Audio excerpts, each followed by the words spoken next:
All right, so this is session 32 now. And just to clarify what you guys are talking about, you guys, yeah, you left the temple, finally dug your way out of there, and I had you guys roll for a random encounter, and you guys hit one at the very first hour. So it's roughly around 6 a.m. right now. You guys have gotten an hour into what Indon shared with you guys is probably another 4 to 6 hour trek to get to the Gukumar ruins, and you guys had set up your little marching order like this. I took out Corn, I took out Usu. They're not going to be here tonight, and you guys haven't seen Tegid since you guys took off. When you guys took off for, I guess for the night or for the walk, he disappeared. Tegid, would you have told him where you were going, or would you just kind of quietly disappeared? He would have just disappeared. All right. So you guys are walking along. Not sure where Tegid went to, but I guess you guys are mostly relying on his ranger skills to possibly catch up with you guys. So whether you guys are just So careless, this you would don't. be the first time Go ahead. Ben and his companions meet him. Potentially, yeah, assuming he shows up here. My companion is a popsicle. Right. Popsicle. All right. So unless you guys got any questions, I'll go ahead and get it started here at this point. You guys good? Yeah, good. Okay. So you guys headed out from the temple, and you left the caverns of where the basilisks and everything were as well. This part of it's still the Whistling Caverns. Technically, it's like a giant canyon at this point. It's a lot wider. You guys are traveling through. The lower part of the canyon is where an old river stream used to be. You can tell from the spots of ice and the carved out areas like you're sitting in right now. But the entire canyon in this area is like 300 to 400 feet wide. Still got long, tall cliffs along each side of you. Off in the distance, you can see where the canyon kind of comes to an abrupt stop with a sheer cliff face at the front of it. You can't make out any kind of ruins or town thing along that point, but you can at least see your destination of where you guys are heading to. As I recall, both Eves and Indon were kind of out in front scouting. Indon was kind of pointing Indon in the right direction. Eves was kind of just trying to keep a watch out, and I think he was going to keep like a small distance from everybody. Is that correct, Eves? Yeah, Eves is he's a loner, and he if he doesn't know what he's doing, he acts like he knows what he's doing. But he typically he seems like he knows what he's doing, and he's just confidently walking, strolling, and surveying. All right, so the question I got for all of you guys is I want each of you guys to kind of give me a range of what direction you're looking or you're looking out for, or if you're just kind of walking forward and following Indon and Eves at this point. I'm doing the rear guard thingamajig. Which means you're kind of keeping So, an eye across the back, or you're still following and yeah. watching. Well, yeah, walking ahead, but still kind of paying attention, being alert. I would like to watch as many places as I possibly could because gargoyles. That's all that needs to be said. Looking for ropes. Because gargoyles.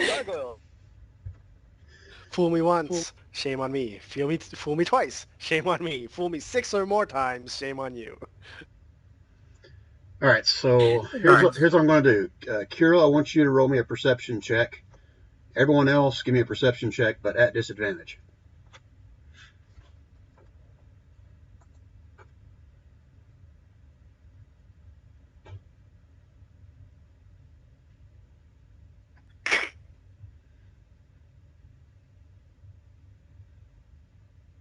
Whoa, did they Not just all. change the... Oh, no, never mind, I was hitting Eves back. Eves, do you have a microphone and headphones that you're using? Yeah, I just need to find them. Yeah, you're doing a double feed thing going on. I noticed. I'll find it after I do my perception roll.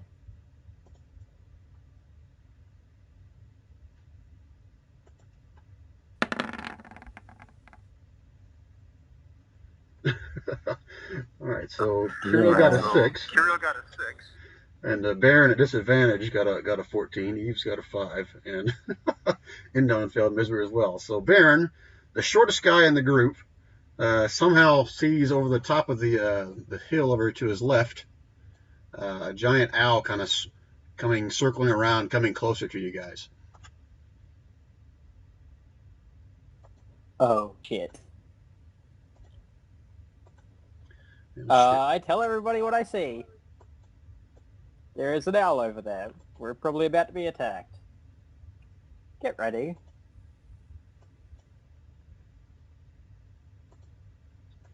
All right, so you guys, Everybody ready their weapons? so everybody's readying a weapon. Is that what I heard? Everybody's readying your weapon. Is that what I heard? Yeah, I think so. All right, so Baron, would you share with everybody what you're seeing, or you just kind of bring your bow up like you're ready?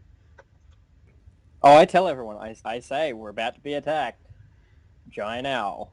Full step. All right, so at this point, pretty much everybody will kind of look where Baron's pointing. You'll see this giant owl over here swooping in, and it lands kind of close to this tree over here. And it's a giant owl, so it's probably about half the size of this good-sized tree here. And you guys will see something hopping off of its back onto the ground to the snow next to him. Looks somewhat like a smaller creature. Can't really make out what kind from here, but the snow's up to his kneecaps at this point, and he starts walking towards you guys. Roll initiative. Is it a Tegan? It's a Tegan. I bet it's a Tegan.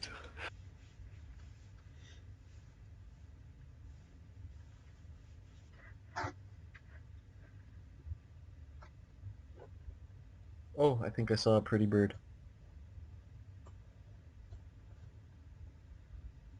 Was that a pretty bird?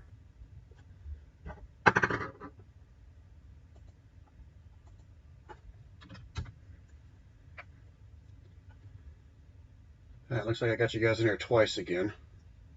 Damn it. Did you guys hear me? It's a pretty bird? Yeah. That's what Eve says.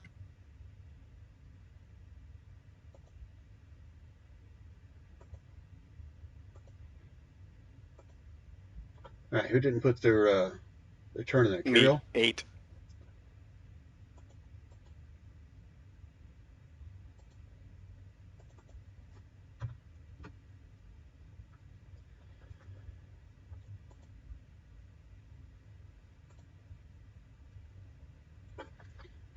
All right, hold on one second.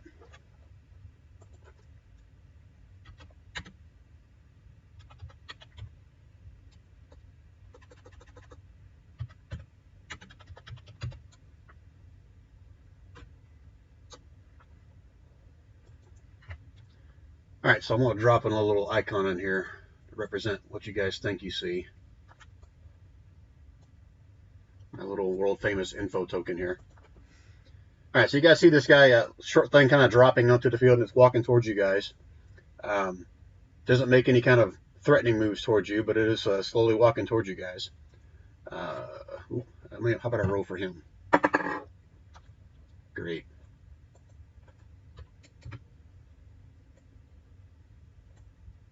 Ha. All right, Eves. You see this little thing walking towards you. What would you like to do at this point? What do I see walking towards me? You can't make some kind of a small creature. Its nose buried up to its knees, at least. Oh, okay. And then was it Tegan that shouted, "We're under attack"? That was Baron that said that, or Baron said, "Look out for the owl." I believe. Is that correct, Baron? I don't want to speak for you. I didn't actually say we were going to be under attack. I said, just that there, be ready, giant owl. You said we were You know, probably going to be attacked. It's probably going to be, yeah. Oh, okay. But Oh. it's not necessarily going to happen. You never know. Yves is gonna take evasive maneuvers, and he is going to dash, double time it, and then use a bonus action to hide. Okay, go ahead and move yourself. Wherever you're going to move.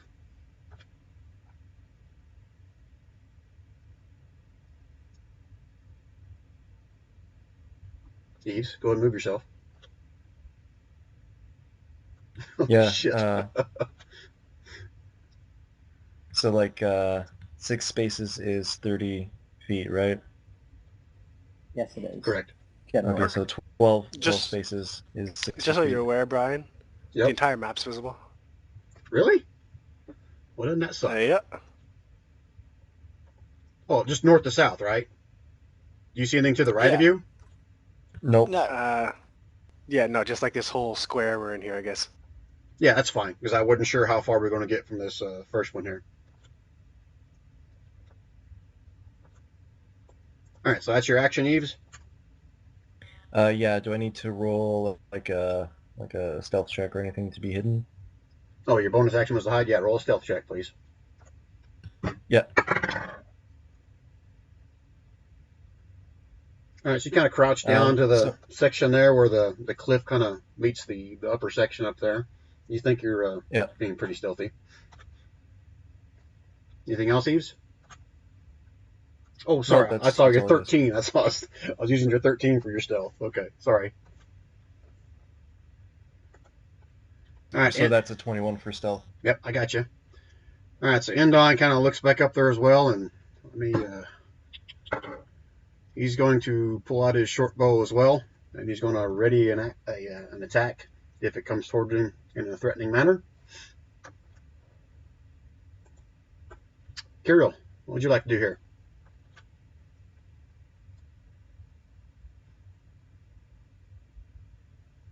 I'm gonna say...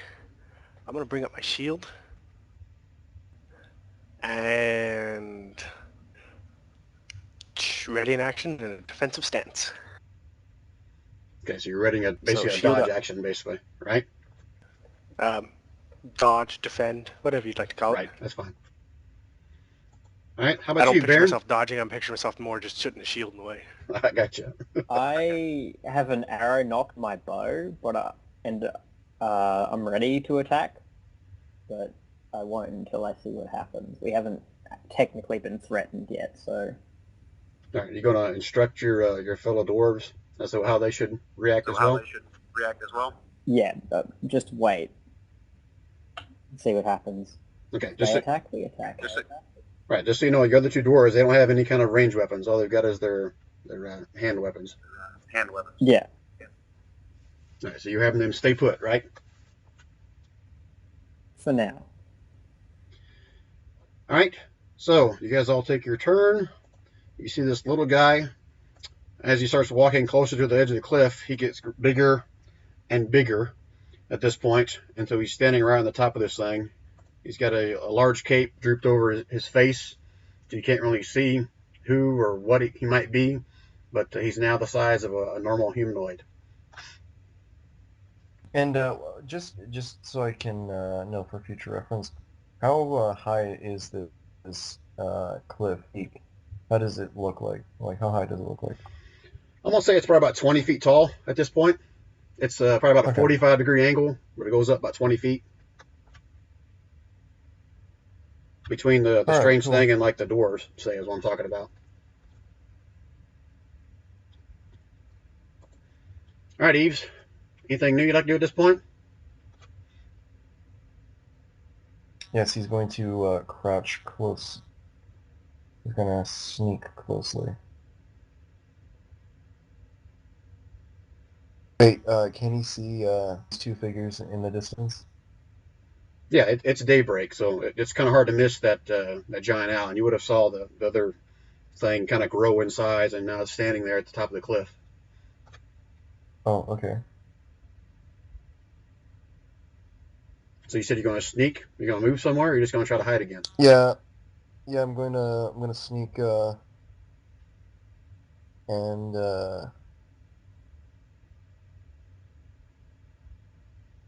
it's hard to count foxes in the white snow. Well,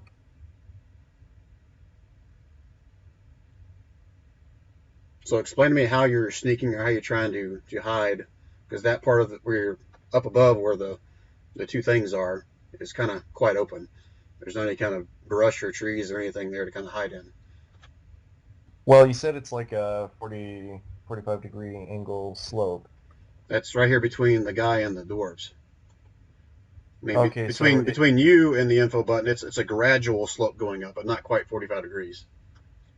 All right, so he's just gonna stay low to the ground and he's going to be hugging the cliffside and just try to stay out of the eyesight from the owl here, and yeah.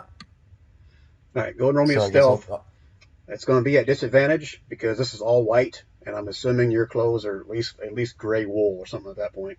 yeah, they're black. So go and roll me a stealth, but it'll be at They're disadvantage not this time. at all white. Okay.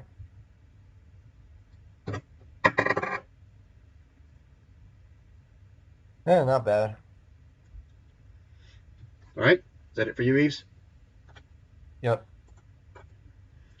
All right, Endon's still kind of standing there pointing at the guy sitting at the top of the cliff, and he's going to yell out, "Friend or foe?"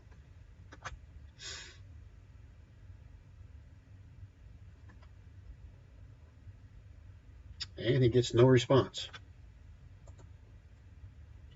Kirill, what would you like to do? I'm gonna shuffle up a little bit. Up there. And can I see up there? I'd roll a perception check or something to see if I can see up there. No, it's odd. You see the hooded figure kind of standing there looking down at all of you guys. And I can't make a guess as to who it is. No, he's got his hood over his face. It's completely dark, hidden deep inside the hood. Can I persuade him to remove his hood? You can try. What are you going to say? Persuasion check, and I want to, I don't know. Could you take down your hood, traveler? Okay. You sound kind of timid when you say that. Go ahead and roll me perception. No, I just persuasion. wasn't real sure how to say it. Damn, look at you. I'm rather persuasive. Well, I could take down my hood, but then my ears would get cold. You know, the problem in running through a gulch like this is you can be hit by anything. Can I respond to that or no? Do I have time? Are we still in initiative? No, go ahead. That's fine. If you recognize him. So, Kirill's gonna boom out, "Tegid, my friend, where have you been? It's good to see you." Well, I ran into a stranded owl who needed my help, and you were taking care of those damnable gargoyles, so I tended to the owl. That beast over yonder? That's no beast. That's Katori. Well, yeah, let me drop in Katori now. That was just a regular giant owl. What's a Katori? This huge owl like literally hops and flutters over. That's a Katori. Alright, just out of character here. So I'm not too familiar with this. It's for like druid pets or whatever, things like that. Are they like sentient or are they not? I wasn't sure how Storm fell on that category either. You seem to have a misconception. I'm not a druid. No. Out of character though. Like when rangers or druids are like. No more sentient than normal, though they seem to be more receptive to the ranger or the druid. But there's not ones that like just in Dungeons & Dragons. There's not ones that talk or anything like that, or. Oh well, he could talk if I used a spell, I guess, but no. Okay. Yeah, it's not like a mystical or magical beast. It's an actual wild owl that has just befriended Tegid. Is that fair, Tegid? Okay, so it's. Yeah, that'd be a good description. Okay. Oh, before I forget, Tegid, when I was rolling for you, you rolled a natural 20 in your perception check to see Eve's over there hiding. Or trying to hide. Oh, excellent. Oh, and Eves and Tegid reach down, picks up a wad of snow and throws it in Eve's direction. You're not being very sneaky, you know. I wasn't trying to be.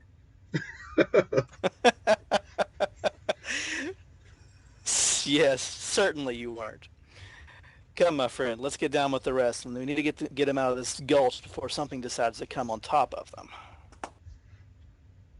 And Don kind of looks up at Tegid and says, "I thought it was a pretty good hiding spot until you came along. No one can see us for miles on each side." Flying. He kind of looks back at you and scratches his head a little bit and says, "Yeah, that's a good point."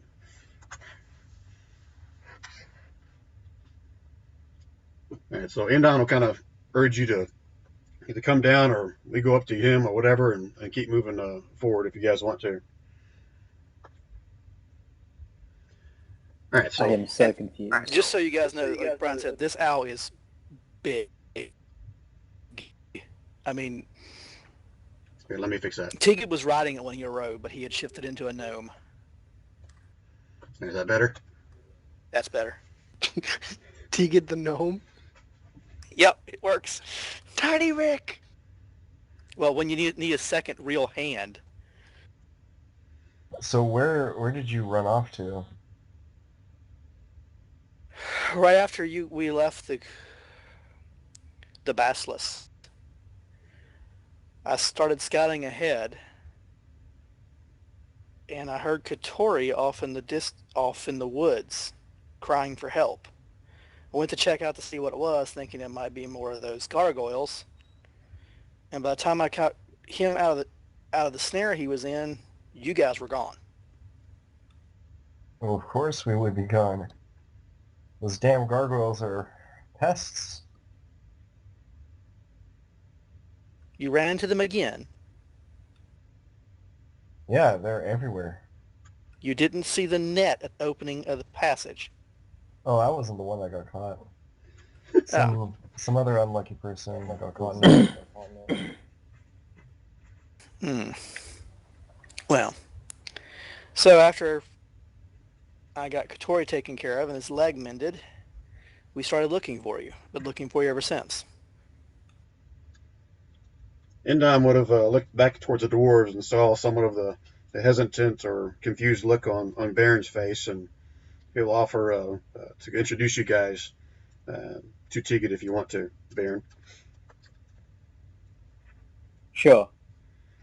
Right, so Indon kind of chimes in and kind of motions each of you dwarves kind of come closer, and no need to be scared. This guy's a friend of yours and just got separated a while back, and Tegan, Indon will kind of point each one of them, kind of say their names in turn. But Baron, I'll let you do the introductions there. I'm Ben, and these are my companions, Fura and Ryder. Oh. We're dwarves, you didn't notice. Well, I'd kind of noticed the lack of height. My name is Tegan. When he actually goes like to salute you, you notice he has a wooden left hand.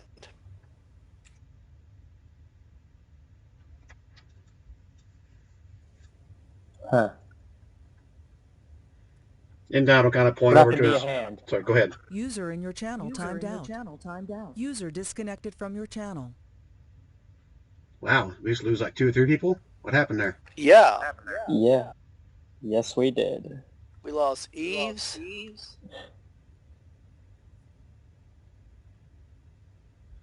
All right, Baron, are you also on a microphone and headset?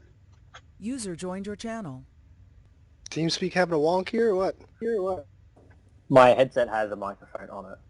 Okay, I'm still getting feedback from someone. I just wondering. Yeah, we lost User you, entered your Kirill, and we channel. lost Eves. Eves, you back now? Yeah, I got a TeamSpeak not responding for a second there. Oh, it's User weird. disconnected from your channel. Whoa. Okay. You still there, Oh, maybe Kirill? his headset didn't connect. Yeah, he's coming back too, it looks like. User joined your channel. Sorry about that. All right, Eves, we lost you a couple times there. Was it you going in and out, or do we have other issues? Yeah. Everybody's in now. I'm looking at the TeamSpeak. You can hear me, right? Yeah, I can hear you. Yeah. Just making sure everyone's Okay. good. Baron, Eves, you guys are good too? Yep, all good. How about you, Eves? I think Eves may be having mic trouble. User disconnected from your channel. All right, let's give him a second and see what's going on here.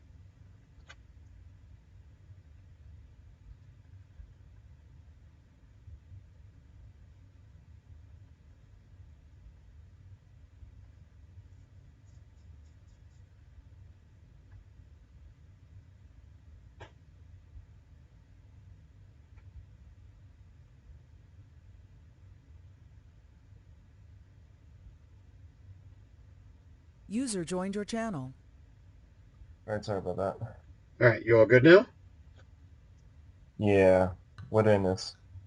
No, we stopped once you and Kira both dropped almost at the exact same time, so I'm not sure what exactly you missed. We stopped at that point.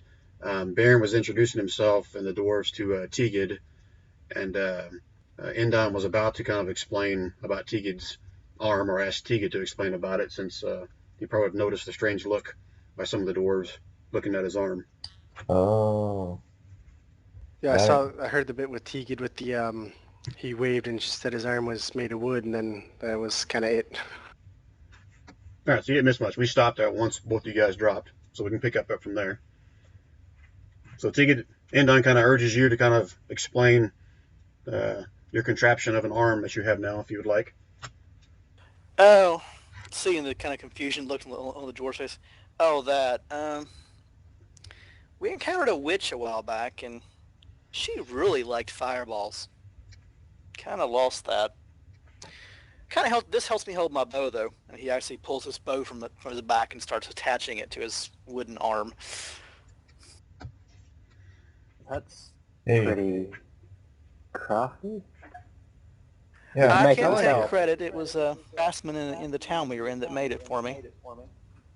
I like Huh. it. It gives character. Yeah, well, it's crap for aiming, though.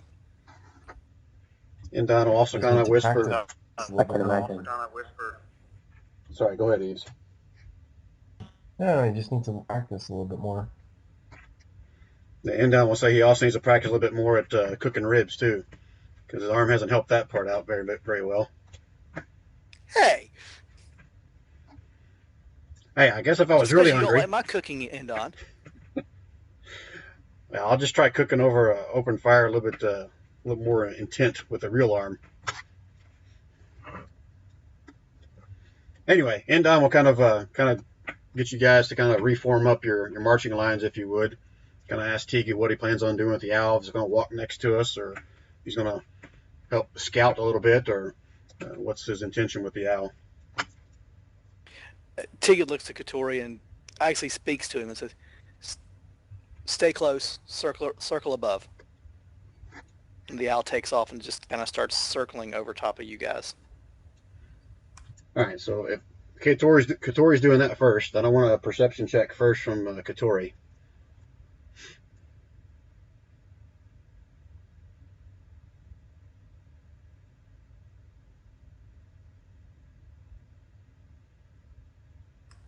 It's not letting me. There we go. Damn, look at that shit. All right, so I'm not sure how. The bad part is he has advantage on that crap too because he's an owl. Right. All right, so I'm not sure how he relays his information back to you, but he's definitely going to notice something odd out in the clearing just to the north of you guys. So Katori circles and then he flies a little bit ahead and then comes back in circles and flies a little bit ahead. I think he spotted something, gentlemen. Exactly. All right, so Hooty hoo! All right, so Eves, Tegid, not Endon. Eves and Tegid both give me a perception check for you guys now as well. See if you notice what Katori was looking at.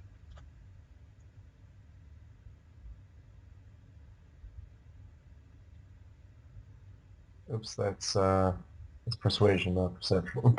You're going to persuade yourself into seeing something better. I like that. All right, so both of you guys will notice to the north of you guys what looks like, Eves, you'll definitely see, it looks like another statue of a dragon.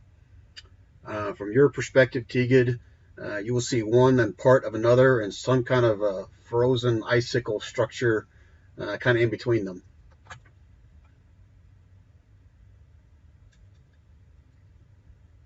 Oh, it's more dragon statues.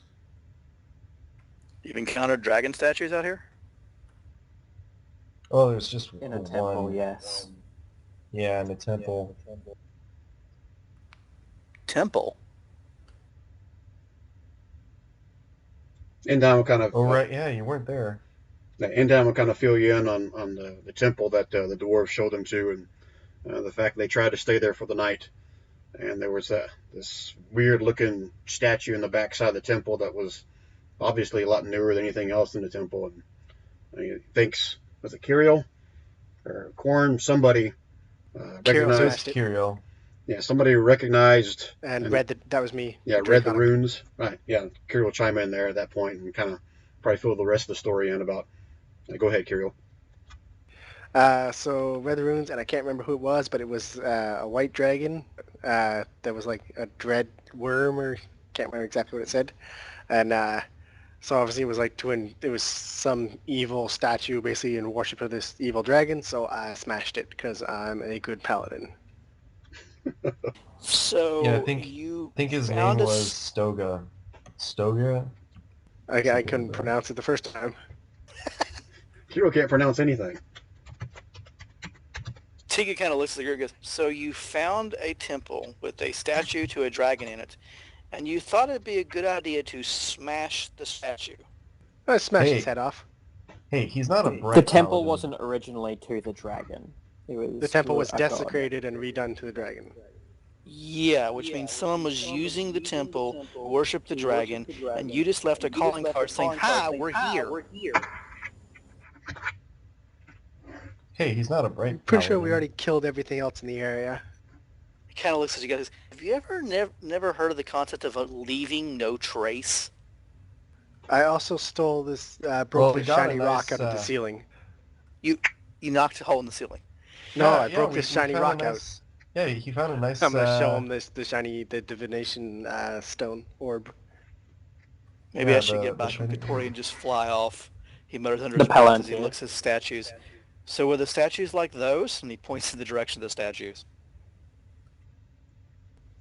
It was a white statue and it was much bigger.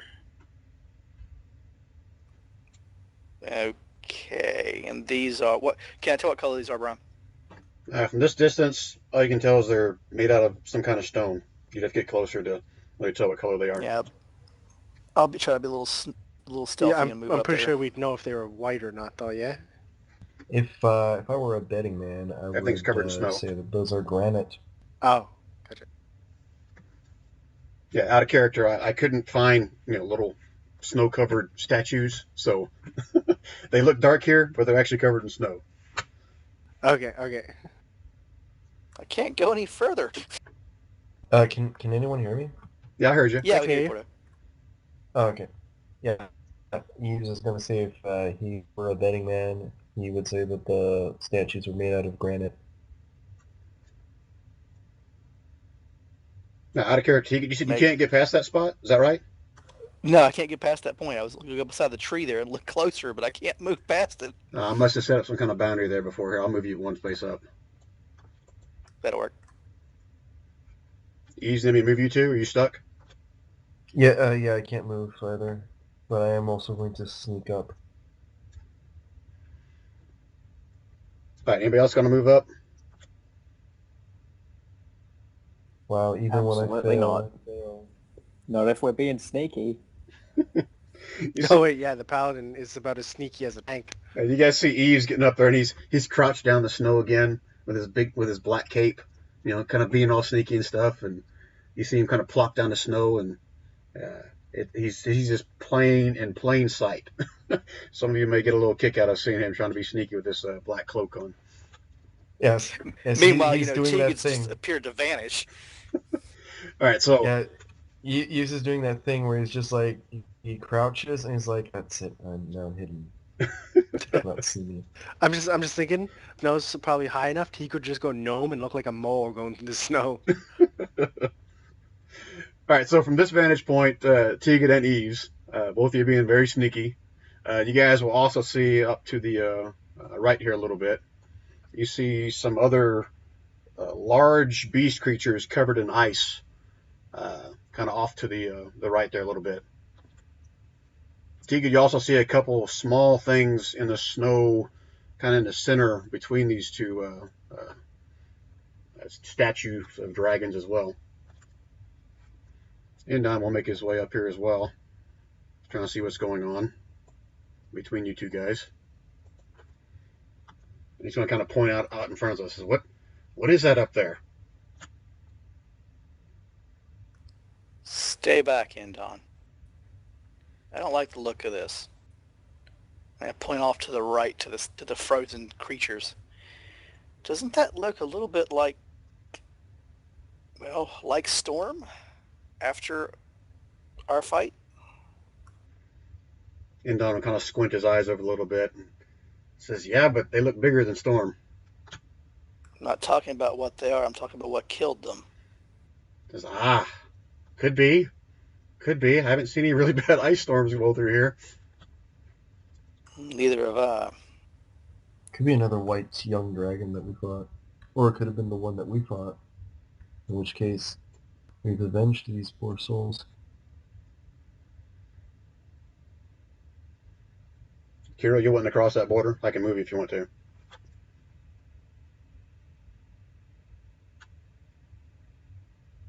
Kirill? Trying. Didn't work. It did work? No, it didn't work. Oh, okay, here. All right. Indon will look back towards the dwarves a little bit and kind of have a strange look, like kind of shrug a little bit, says, "What are you guys doing?" We're being sneaky. Are we still sneaking? No, this is out of character. Because I'm not sure if we stopped being sneaky or not. Because I'm hanging back because people were trying to stealth up, and I'm wearing some pretty heavy armor, and I'm assuming the dwarves are too. But I'm not actually sure. I didn't ask what armor they wear. The paladin just thumped his way up there. I think you're fine. So I've got a paladin standing beside me now, so... Okay. What you saw, Indon wasn't trying to be sneaky as well. Hold on. Let me just... Do some. That's do my some self-check emoting. in full plate. Which means the 10. Good job. Yeah, 10. I want to go a little bit closer. T looks over at Eves. Eves, go right, I'll go left. Alright, I'll go right. Okay, move yourselves up to 30 feet and then stop. Okay, I move up to where Indon and Kirill are. The pledge just going to walk right up the middle. I'm hiding behind a shrubbery. Oh, you need me to move you, Baron?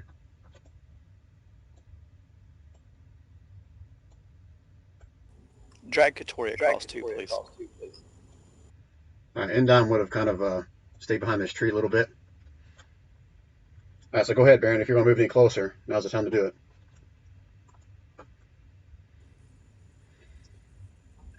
Do I... No, never mind. I probably wouldn't even be able to recognize them through the ice, unless it's super clear, which I doubt. All right, need all four of you guys to give me a perception check.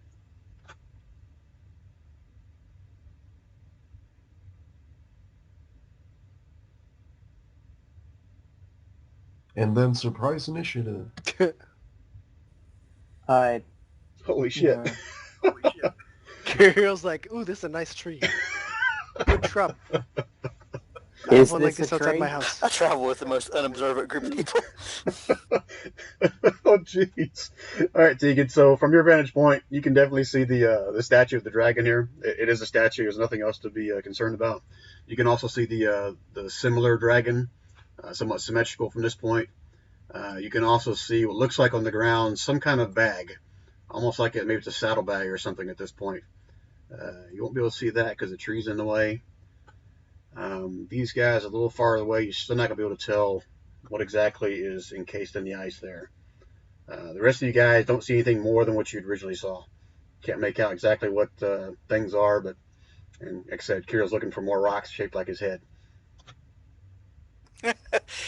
I want to give a look up to Katori, who's circling, to see if he's indicating anything else in the area. Okay, go ahead. That's fine. What's Katori's movement speed? Is it 60 or is it 30? It's 60 while flying. Oh, I'm assuming Katori's flying, right? Yeah.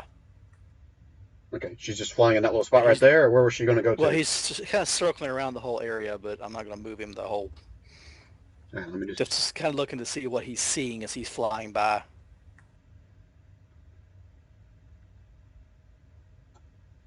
All right, so from that vantage point, I mean, Katori sees everything. I mean, he may not be able to recognize what's inside the ice, but he'll be able to see everything from around there. Nothing. Yeah, I'm looking to see if he's indicating there's any danger. Yeah, nothing threatening from this standpoint, from what he sees. Okay. Tegan breaks cover and starts moving toward the statue. All right, everybody else, you can move up to 30 feet unless you're running. Okay, so Kiriel's doing his thing. Yves is doing his thing too. He's gonna dash and hide. Smashing the statue.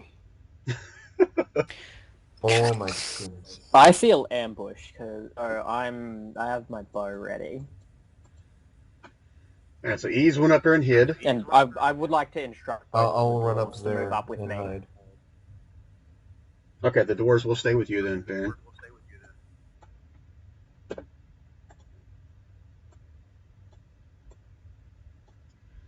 Indon still kind of peeks around the tree here a little bit, somewhat reluctant to come out of hiding as well.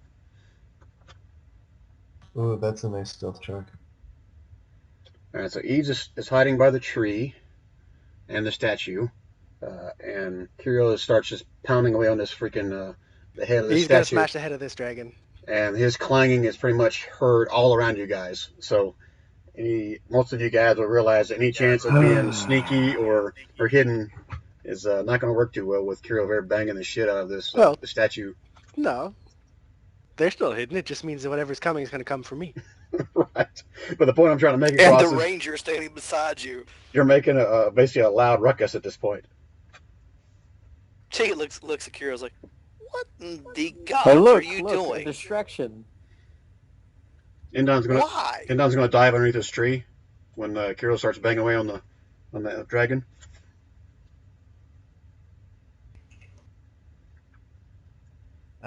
You said that there's like a bag where Yves is. Correct. Is that like in the a ice? satchel? Yeah, from this point, Yves, it looks like a couple of saddlebags. Ooh, he's gonna poke inside and see what's Oh, inside. is that those on the ground there? I thought Yeah. it was the thing that's in the ice. No, those things, those bags were on the ground, and Kiriel, you wouldn't have noticed them because all your attention is on bashing the head off of this freaking statue. Oh, I just zoomed in and now I can see their bags. Yeah, I thought they were like skulls. No, I shared with you guys that could see that from that distance there got a couple bags in the snow, but you couldn't really tell what kind. Yeah, I thought that was a big saddlebag, and I thought those were like skulls on the ground. Just because I was zoomed out. Again, your attention is all on this statue. You're not even looking at anything else, so you're not sure what else is going on around there. Tegan Nope, and I got my Yves, job. from this point, you'll also see that again, everything about the white lines there is basically encased in ice. So both of these trees right here are completely covered in ice. It goes down the edge of this little cliff right here, and you can see like some kind of a stone or marble table. You're not really sure. Had stone all over it, with the exception of a big section in the center here. It looks like it's been kind of smashed or ripped out. You're not really sure. Where you can see somewhat of the surface of this table or whatever it is right there. Tegan moves around the tree, and as he does, he goes past Kiriel, bashing the statue. He lays his hand on his shoulder and says, you might want to be quiet. I think there might be a dragon about, and not a stone one. Yeah, Yves was gonna take a look inside of the bags. Okay, so let the other guys decide if they're going to move or do anything else. Baron and the dwarves?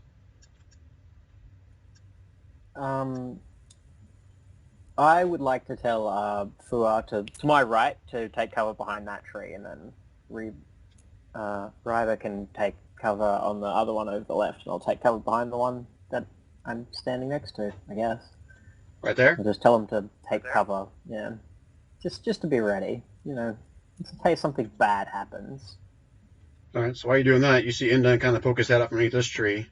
He scurries across the ground and he gets underneath this tree.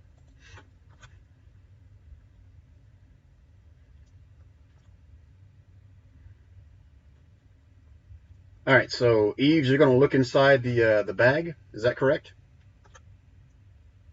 Yes. All right, so as you kind of, are you doing it with your hand? You doing it with like a little dagger or something? How you open it up and looking in there? Well, are they closed? Yeah, they're both Locked? closed, kind of strewn off to the side, but you can't see what's inside of them without opening up a strap or digging right in there. Well, he's gonna be cautious about these bags. Like they're just saddlebags, right? Correct. Right. No, Yeah, they're no, both he's giant gonna- mimics. Don't joke. Mimic saddlebags.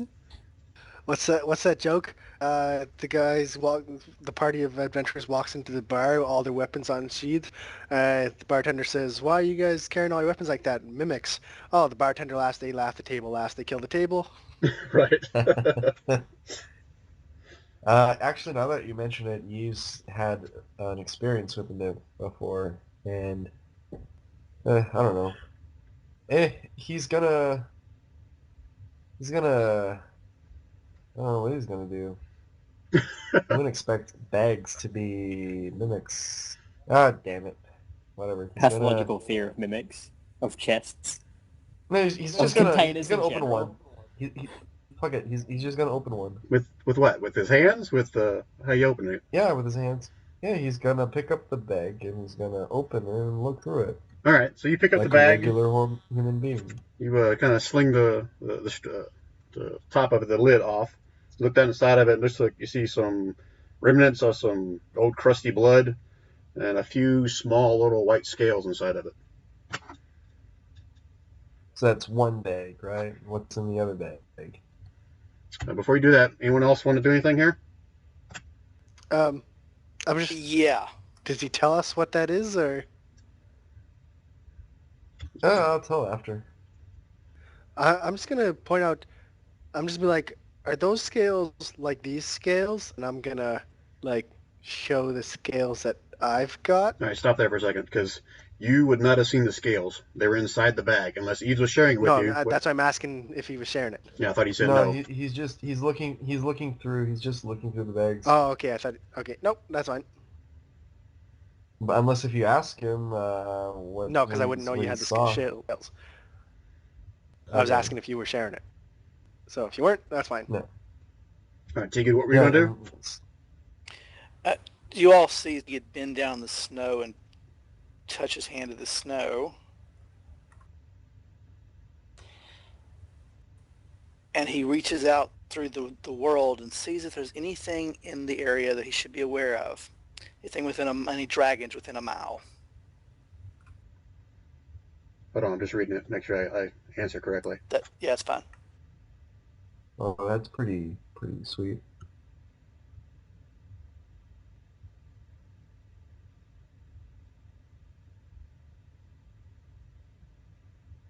All right, hold on a minute. I gotta look something up. Okay.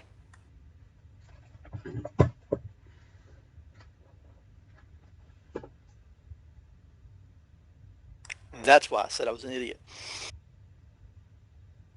Ah.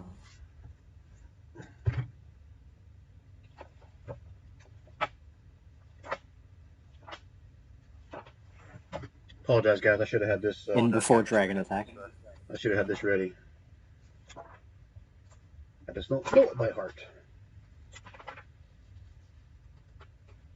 There's too much to know it all by heart.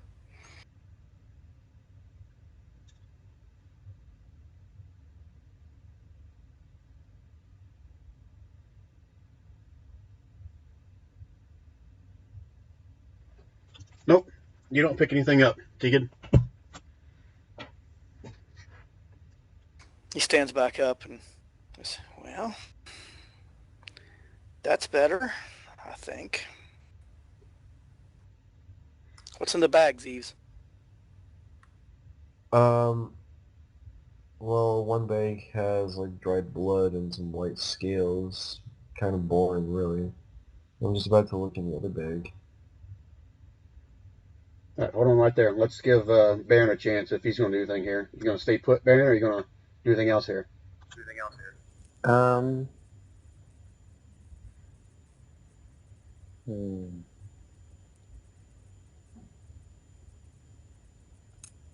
think I'll move. No, I'll stay there. See what happens. Okay. I'm just waiting. Okay, you give your Arrow dwarves knock, the ready to see what happens. hold signal as well.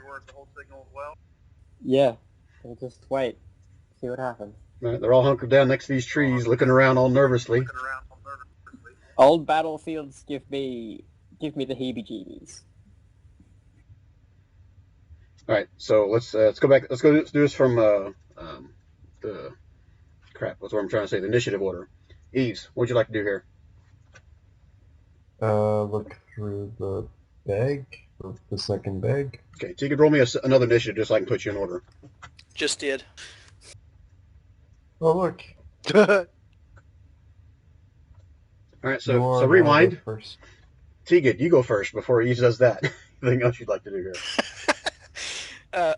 I want to go over and look at this broken area and look it over real close. What broken area are you referring to? Right there in front of the bags, right where Tegan's standing. All right. That broken area, the ice there. All right, give me a perception or investigation.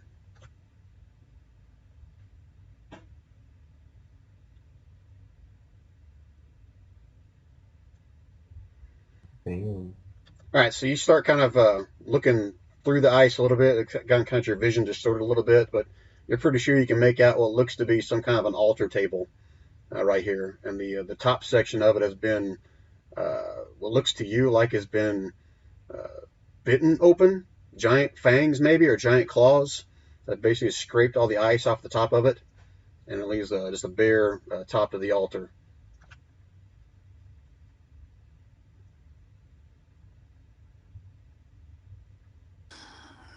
He looks at the altar, looks at the statues. And you say you saw the dragons. Can I make out the one that still has a head? Can I make out what kind of dragon it might be? That would require another action on your next turn if you want to. That's fine. Right. Anything you're saying or sharing with everybody? No. All right, Eves. He's gonna pick up the second bag and he's gonna look through it. Okay, it's pretty obvious. You open it up, it's the exact same thing. Looks like some dried blood in there, some white scales, and you also see what appears to be a small, I should say small, a decent sized fang, from what you can tell. Maybe a claw. Does it look as big or a little bit smaller than the dragon fang that I have? It's going to be a little bit smaller. Oh, interesting. Looks like so these scales they're not the scales that are like the balancing scales. They're like dragon scales, right? Or some type of scales, lizard scales or of the sorts. You have to give me some kind of a investigation or nature check to see if you can determine that. Well, I mean, there's a pretty big difference between balancing scales and like skin scales. I agree, but if you roll a 1, it'll be comical to see what comes out of that. Oh, okay. Sure, I'll do that.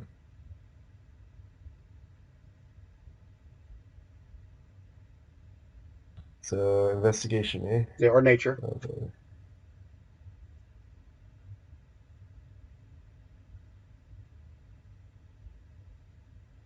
Damn, look at you go. Damn, Eves. All right. We're going to burn all these good rolls until combat comes. All Combat right. roll. So your question was One. pertaining to the scales themselves, right? Yeah. All right. So you pick up one of the scales and kind of closely look at it a little bit, maybe put in your teeth and kind of bite on it a little bit, and you're able to determine that these are also wormling and or very small dragon scales. Ooh. So, like, baby dragons. Are you asking, or are you just saying that out loud? Okay, so he picks up the scales, he investigates it, and yeah, maybe bites on it, whatever, and then says, from what I've read, these do appear to be baby dragon scales, which makes sense from the size of this tooth or claw, which is smaller than the fang that I took from the other dragon that we slayed. That's the only thing I got. Are They you, might have. one second, hold on. Are you shouting this? Or are you just kind of talking next to someone that's close to you? Or are you talking to yourself? Yeah, he's talking. He's not yelling it or having a high volume. He's talking to himself out loud, and I guess whoever's near him will Thinking probably out hear him. loud. Yeah, he's thinking out loud. All right, so if you're just talking normal, I'm going to rule that Teague can hear what you're saying. Everybody else would have to roll a perception check, see if they can make out what you're saying. But keep going, Eves. Whatever else you're going to say. Yeah. Yeah, and he's just thinking out loud, like, Nope. These might be. Nope. Wow, a 0. Holy shit. And there's all the bad rolls. Kirill And temporarily you're goes just deaf. smashing that dragon. You're just busy. You're just having the time of your life. Like, Yeah, just like ringing my four. ears. Just Covers his 4. face and screams. Yeah, he's just determining that the scales are youngling dragon scales. That the claw or tooth is smaller than the dragon tooth. So he determines that dragon worship, probably some sacrifices. Makes sense. All right. Indon pokes his head out from underneath the tree and kind of looks both ways a little bit. Sees he's up here digging through the saddlebags a little bit, and he says, "Nope, don't want any of it." Ducks back under the tree. All right, Carol. You can see Eve's lips moving over there, but you're not sure if he's singing to himself or I'm what. hammering. I'm hammering. Okay, you're still hammering away, Don't right? even question it. It's hammer time. So, what's this thing's head look like now? You got half of his face Probably gone. rubble. 13 damage total. Yeah, half of his face is gone. His lower jaw is starting to kind of crack away a little bit. Anything All else? right. I think he's doing pretty good. I'm going to move over to the next one. Okay. Actually, before that, can I see what's in the ice here? This thing here? As I'm traversing? If you stop and actually look at it rather than going straight for the dragon. I'll look at it and then keep going. Yeah, so in passing, it's really obvious. It looks like there's some kind of a table underneath the ice with the top portion of it kind of scraped away. That's what you get from a cursory look just walking by it. As you step over the table. saddlebags. Alright. Next dragon. Okay. All right, Tegan. Oh, did I Yes. somehow skip I there? would like to do something if that's Oh, okay. wait, no, damn it, Yeah, damn it. that was my you fault. skipped- my fault. Yeah, But you did. I got a bad feeling. I'm gonna move towards these things and have a. All right, go ahead. I'm sick of waiting. Let's be All right, go ahead and move yourself. so there. Okay, how many hit points do you have? 67. I'm just shitting with you. You've been hiding this whole time. I just want to kind of do something. No, from this point, that you're going to look into the this ice figure, whatever. Is that correct? Yeah, I want to see what it is. Okay, give me an investigation check.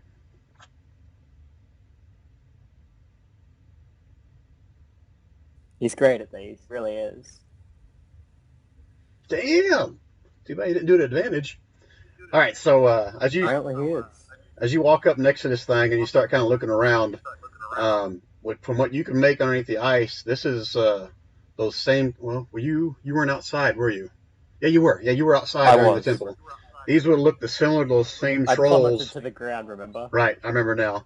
So these look like the same trolls that were kind of pounding on the side of the hill and causing the cave-in of the temple.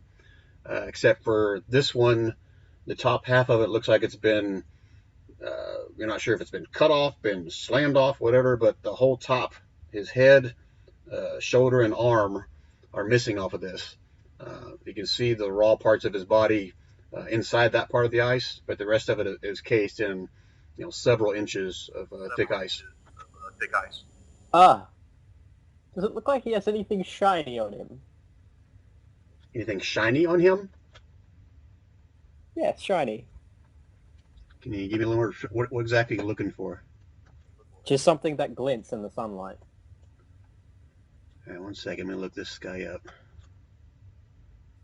I literally mean just shiny. About the shiniest thing you see on him on this point is maybe a couple of his claws, or the blood and guts, whatever. It's kind of glistening in the sun where the ice has been kind of torn away. Well then, it's not interesting at all. Can I call out to everyone and say that these are the things that caused the cave-in back at the temple? Yeah, it's a free action. I'll allow that. 1 second. Kirill actually hears it this time. Oh, I was yelling so people would hear. Yeah, well, if I was actually smashing on the dragon again, I might not have heard you. Yeah, good point. But if he was yelling, I would have ruled that everyone could have heard him. All right, Eves. Oh, sorry, Tegan. Sorry, I'm trying to jump ahead of everybody. Now, Tegan, now you can go. Tegan's going to try to see if he can't figure out what kind of dragon this statue was supposed to be. Which one? What do you want to spot? The one that's the least bashed in. Well, Kira, you see him walking over to his elephant, getting ready to start smashing it. So that one hasn't been smashed yet. The other one's missing half of its head and part of its lower jaw. So you're trying to determine what kind of dragon it is, right? Yeah, if I know. I may not know. Investigation or nature? No, not nature, because there's a statue. It's just investigation. Yeah, I ain't got a clue. These are definitely some kind of stone dragon statue. Anything else, Tegan? No. Well, move away from the guy bashing the statue. Okay. All right, Eves. Oh, before Eves goes, he's not with you guys tonight, but technically Corn is with you, and he will share with you guys that his little ruby thing is still kind of faintly glowing. Pretty much has been the whole time you guys have been walking this path. That's the thing that says Great. dragons are nearby, right? Wait, that makes no sense. How can it be glowing if Tegan determined that there were no nearby threats? I can only sense out to a mile. The difference is 9 miles, isn't it? Corn's, I think he would have shared with you guys that his reading is about 10 miles. Oh. I think we should leave. Like right now. So we're in danger, but not immediate danger. All right, so everybody give me a perception check, except for, well, Rybar is the only one who wouldn't see anything, but still, everybody roll me a perception check.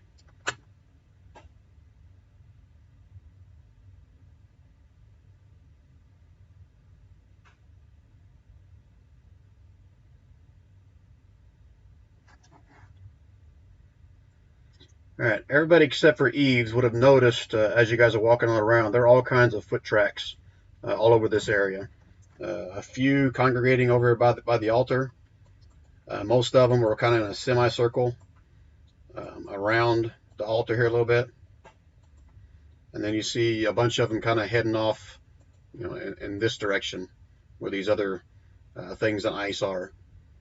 Baron, in particular, would have noticed most of them are of the same type of creature that he saw here before, these trolls.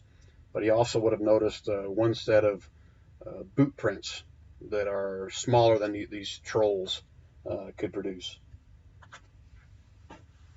I will... Well, I guess I'll share that information, and it seems that more of these trolls went that way, and someone wearing shoes was going with them. Muse is going to pocket the dried blood. The dried blood Yeah, is stuck to the inside of the saddlebags. So nothing to it's really not like... bring out or scrape. I guess you can sit there and scrape it for a while, get like some little crusty little pieces out of it, but it's all kind of stuck and dried to the inside of the saddlebags. Yeah, no, never mind. I thought like the dried blood was like... Yeah, okay, no, never mind. Oh. Anything else, Eves? Yeah.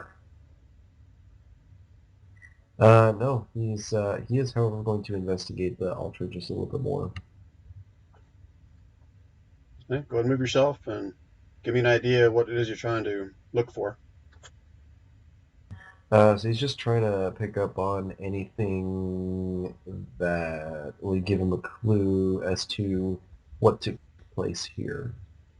Like, if it was indeed a ritual, like just to clarify, because he's curious, like, the bags, the satchels, they itched a part of his brain that he just can't ignore, and he is curious, and he has to know what happened here. Okay, so before you do that, I want Curiel and Tegan both roll me a wisdom check.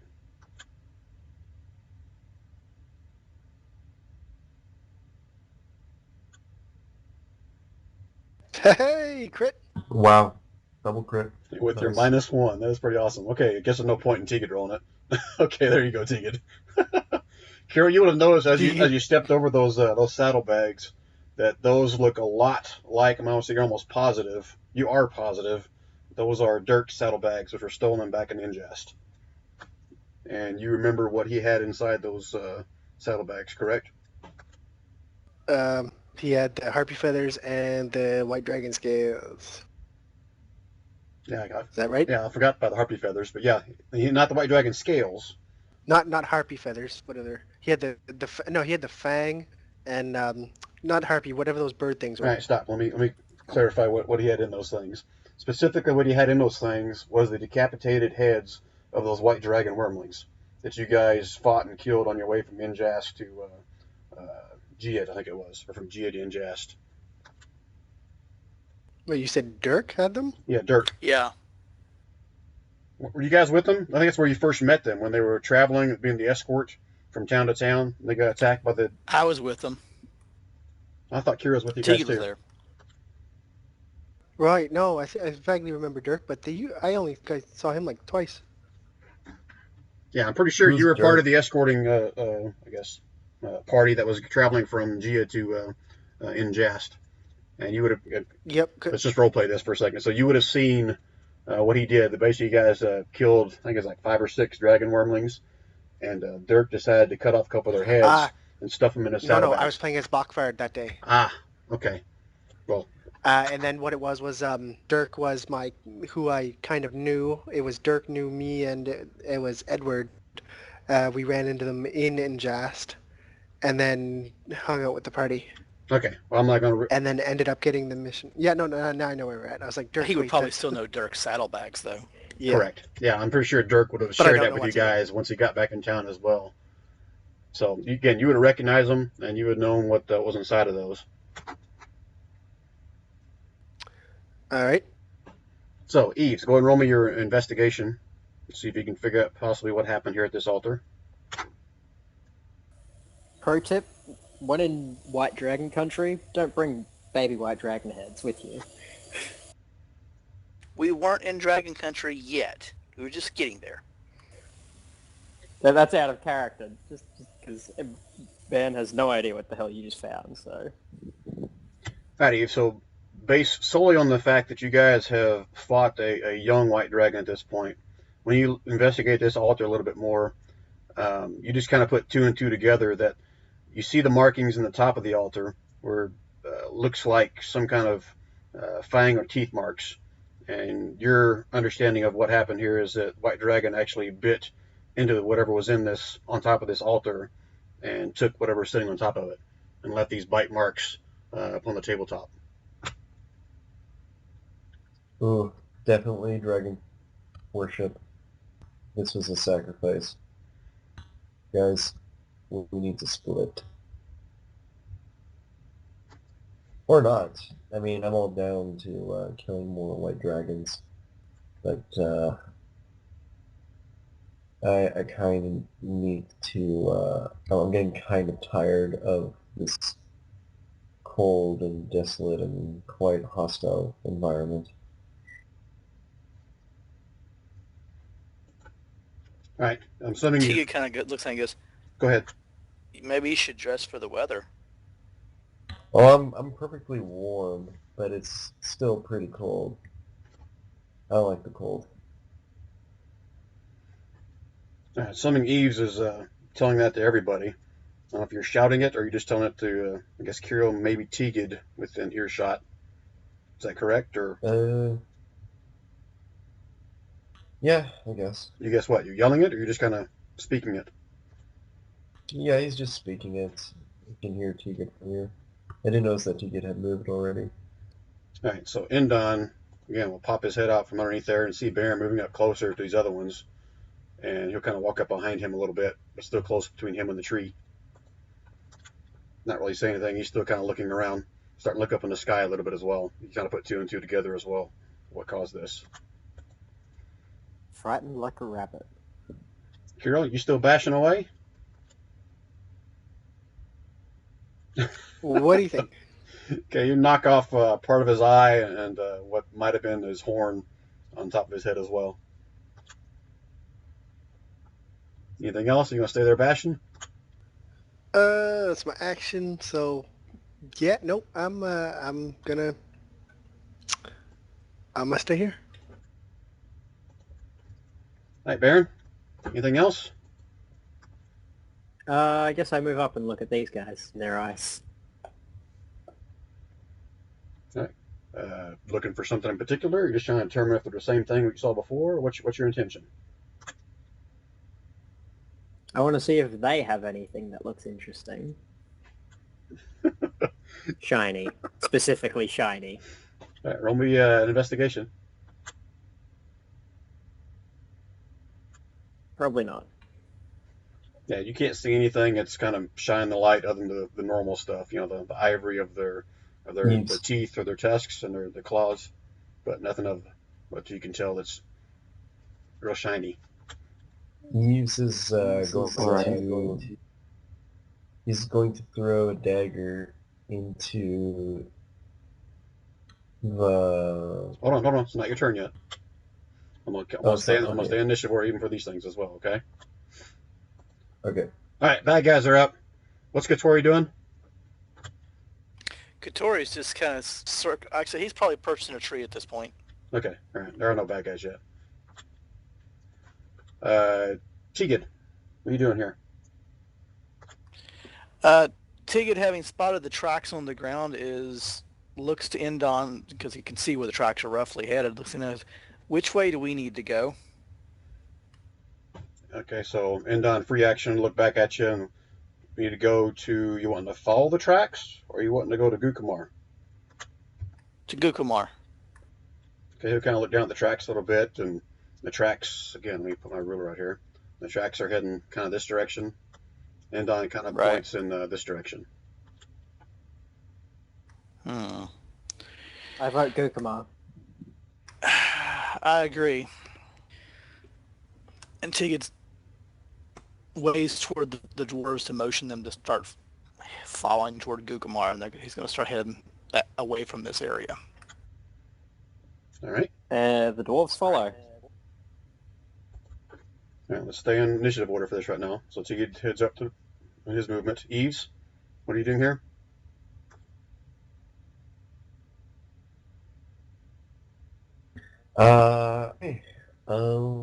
Eves is going to...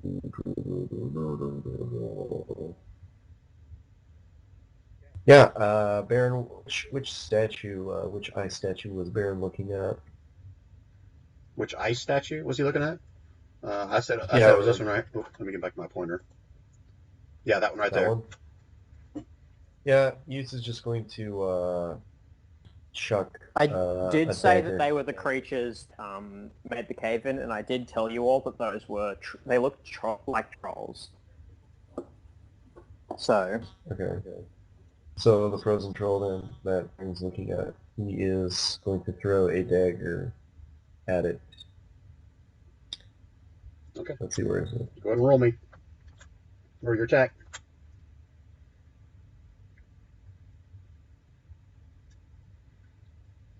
All right, now we have roll to hit because you're hitting something that's stationary at this point, but your dagger kind of clangs into some of the ice there, and you knock a little pocket of it out, but it doesn't reach quite the troll inside of it. Let me mark a little spot where you hit it. Yeah. No, that's fine. He just wanted to throw it there and be like, There's something shiny for you to grab.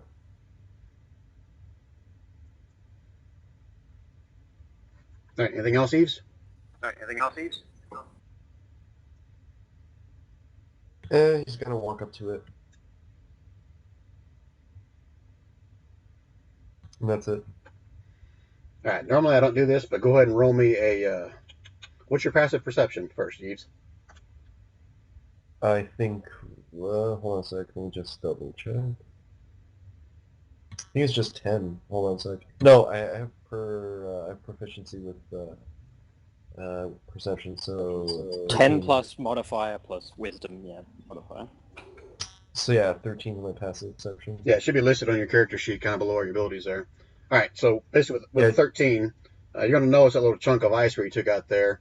Got a little bit of the troll's part of his hand kind of broken free there, and you can almost see like one of his fingers possibly moving from the open spot where you knocked loose. Oh, nice. Oh, look, his fingers are wiggling. All right, Indon kind of hears what you just said over there and looks around nervously a little bit. Yeah, I also have a passive perception of 13. Did I notice that? No. No. Well, he would have said something. So when it gets to your turn, Yeah. that's when something will happen like that. Alrighty. All right, so let me check Indon's.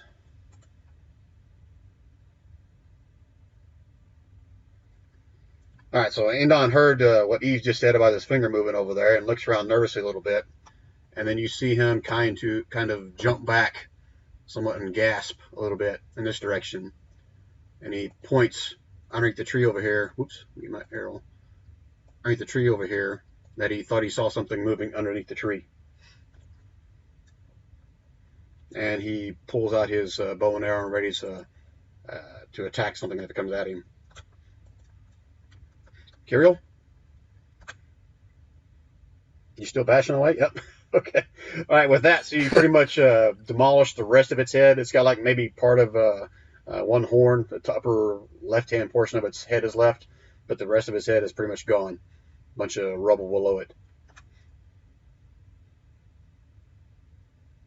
And you're banging away. You're pretty clear this can be heard from miles around at this point.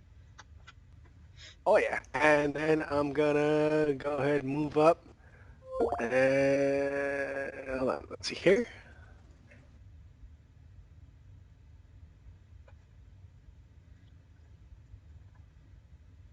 And again, you would have heard what Indon kind of shouted and pointed in there. That in the ice is fingers moving. No, Indon jumped back and he was pointing at something. He said he saw something move underneath the tree over here. See my arrow? Oh, I thought he was saying yeah. I thought something was moving in here. The circle in It red was. That's what Eves noticed, and he heard Eves say that, but then he noticed something else underneath the But I tree. didn't. No, you wouldn't have seen the thing move from where you were. No, Eves would have told you guys that. No, I didn't. I didn't hear you say that was moving. Correct. You probably wouldn't have heard it because you're banging away on a stone statue. Ah, darn. But you would have heard Indon. All right, in that case, maybe.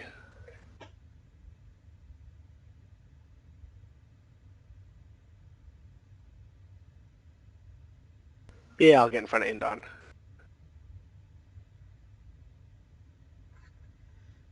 All right.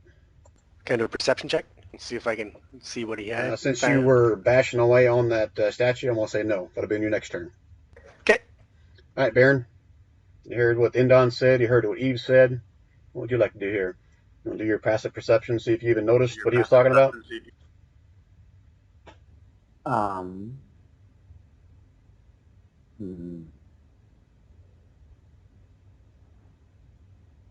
What is your passive perception? Well, it's 13. Okay, you would have heard something under the tree as well. You wouldn't have seen anything, but you would have heard it. Right. So what would you like to do, Kirill? Baron? Sorry. Well, Tegan said, let's go.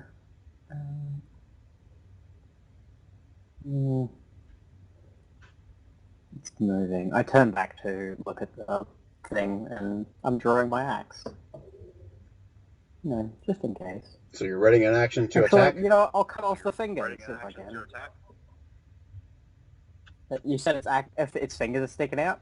You can see his finger moving within that little section of the ice that Eves kind of blasted out with his dagger. Oh, okay. So it's not like I was imagining like this big ice block and then it's like one finger sticking out at the edge of it or something like that. No, it's still inside the ice. It's just where I love Eves how- kind of knocked it loose. I like that you say that I blasted a chunk of ice with a dagger by throwing it. Correct. It was a hard throw. Solid throw. All right, Baron, so what are you doing? So do I turn around and look at it? Do I notice that it's wiggling? Yeah, you would have heard Eves even saying as such. Yeah, you can see it easily from there where you're standing. Well, that's weird. If anything untoward happens, I'm ready in action to swing at something that is attacking me. That is attacking you. Yes. All right. Hold on 1 second.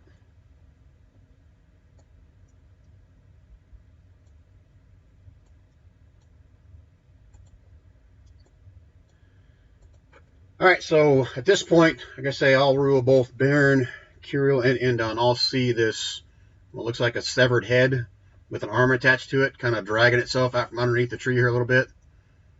And it's The hell? and it's grumbling something. You can't quite make out what it's saying, but it's kind of grabbing the ground and dragging itself away here slowly.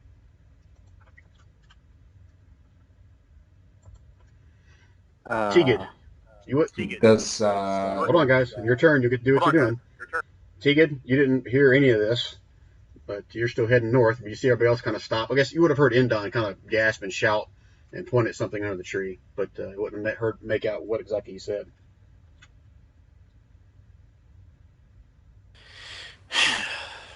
You have to turn and just looks at him impatiently like, really?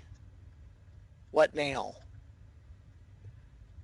And knocks an arrow in his bow. Readying to do what? He's just putting an arrow on his bow. Okay, just so we're clear, that's not a ready to attack action then, unless you actually dictate. Correct. Okay. Yeah, he's just fidgeting with his bow while he's waiting for the rest of them to start moving out with him. All right, I'm cool with that. Katori's still perched on top of the tree. Yeah, Victoria's on top of the tree. I need to roll a die to see how many charges I get back today.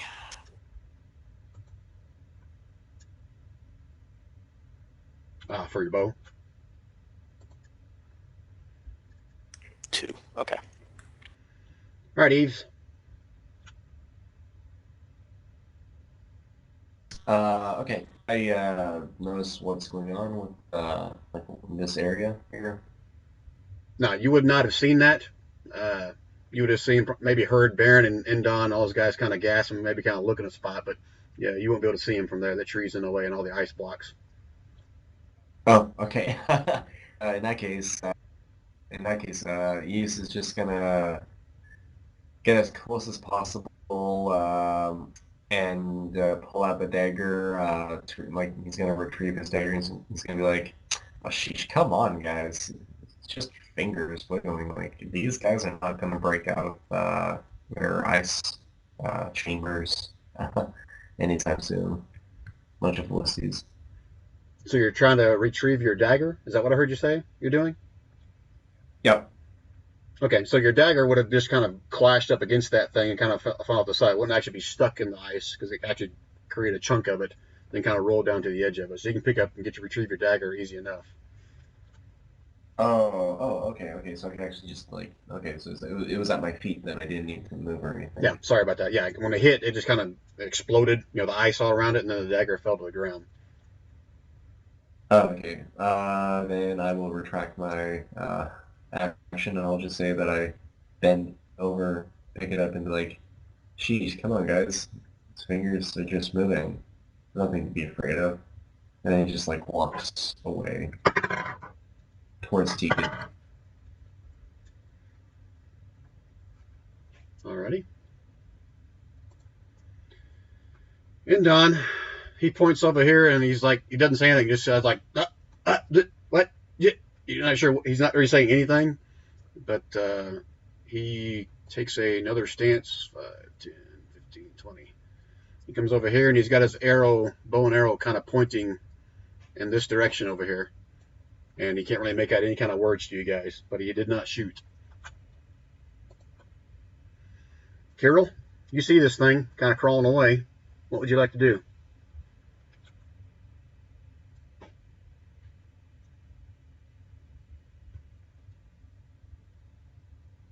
Did we lose Kirill? Oh, I was pushing the wrong button. I said, I already have my hammer out, so I want you to guess. It's not a statue, though. Holy shit. Yeah, but it's a pretty freaky looking half troll face thing, so...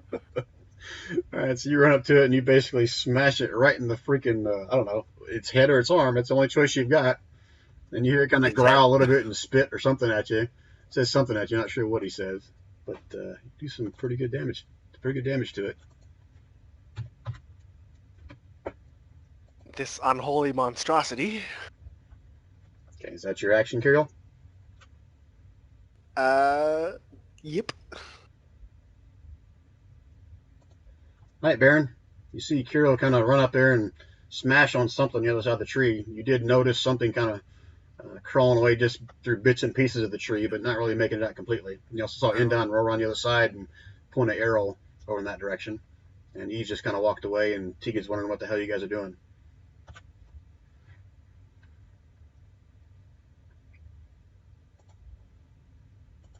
I can make that. I'll follow Kirill around, because what the hell? He's smashing something, and it doesn't sound like a statue, right? Sounds like he hit something squishy. Sure, yeah. Doesn't sound like a statue. I'll leave it at that.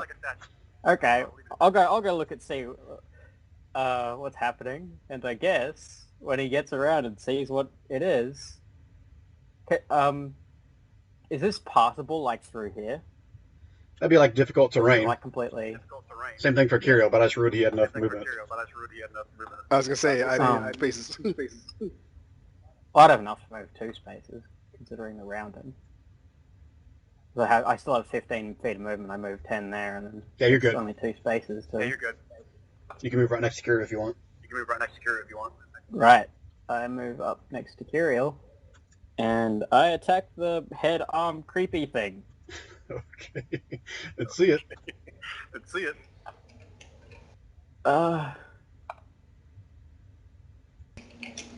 Damn, you guys are just beating up on this poor little guy. What's he ever done to you? Just a poor little head. Well, Kirill hit it, so I decided I should probably hit it too. Alright, so you come down with your battle axe and you smash it right into what's left of its shoulder a little bit and make a big old gash in there. It kind of spits and says something you're not really understand exactly what it said. Nobody here speaks troll, I'm assuming. And it just kind of hisses at you a little bit. No. Anything else? Real curious how the hell this thing's alive. Anything else, Baron? Wait, is troll like a dialect giant? You'd have to roll me like a nature or wisdom. Or are you asking me out of character? Yeah, I'm asking you. OC, yeah. Yeah, out of character, a troll is kind of like a giant. Yeah, okay. Right here. I was just curious. All right, anything else you're going to Yeah, do? no, I have no idea what it says.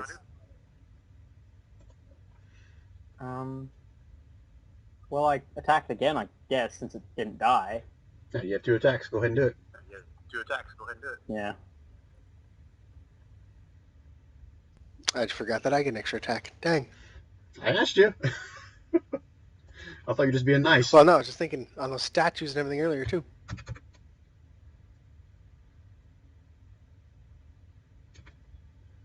Alright, so you come down a second time with your battle axe and you cleave it right square in the head. And you almost split what's left of its head in 2 at that point. And this thing is no more. Poor thing. Alright, so we're out initiative. Anything I can do, Tegan? You hear these guys kind of making some kind of commotion behind a tree, and you heard a couple of thuds and thwacks. That's about it. He looks down over to you and says, "What are they doing down now?"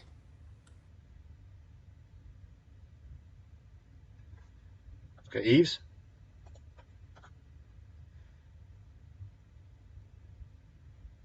Eves, you still there?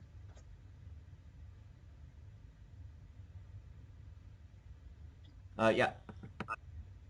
Did you catch all that?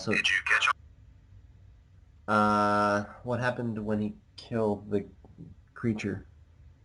It kind of spattered and spritted something, and it's just laying there dead, and he kind of cleaved the rest of his head in half. Okay. Did I hear any of that? Yeah, you would have heard a couple thuds and thwacks, but you can't see anything. It's kind of all behind the tree a little bit. And Teague had asked you if you knew what they were doing over there. Oh, yeah, who knows? Probably spooked because one of those trolls are wiggling their fingers. I don't know what's gotten them spooked. Of course they're wiggling their fingers. They're trolls. They're not dead. Just frozen. Anything else? Oh, you mean you can actually survive being frozen and entombed in a giant block of ice? Yeah. Trolls are like cockroaches. They always come back. Hey, they're right here. I know You they're can't hear me. certainly wiggling their fingers. Yeah, I'm going to roll with his middle finger sticking out, and he's giving you guys the finger.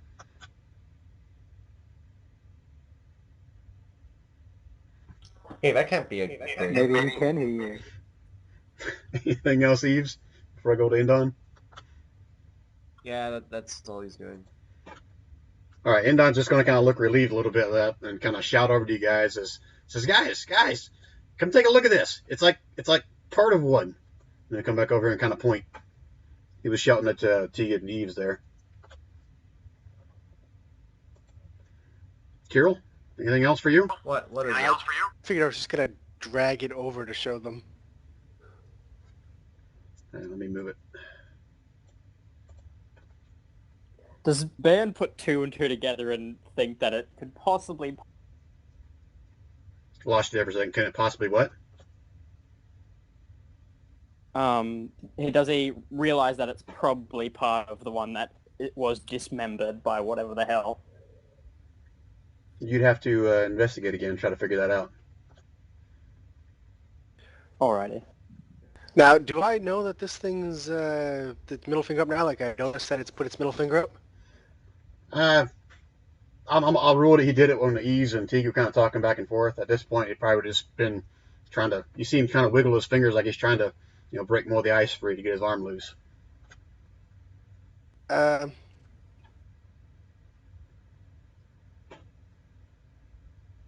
oops, 3 in there. So yeah, we're going and we're doing that. On what? The ice. On the ice? I'm gonna break his finger.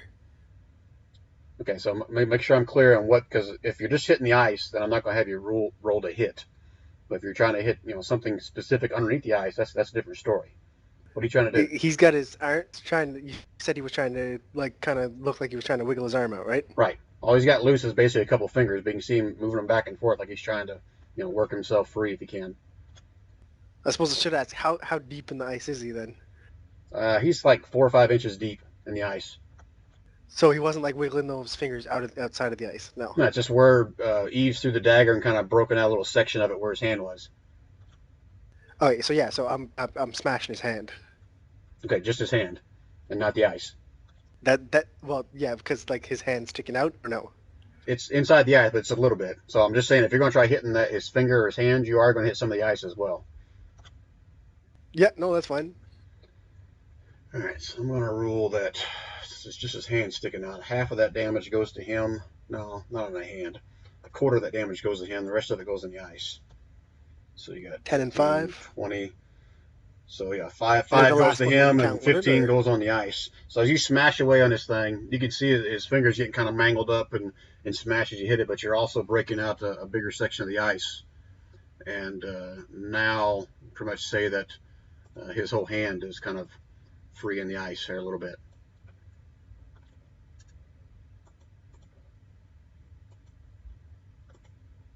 So I'm gonna, Kira's gonna ask the rest of the if they feel up to getting rid of these obviously unholy creatures.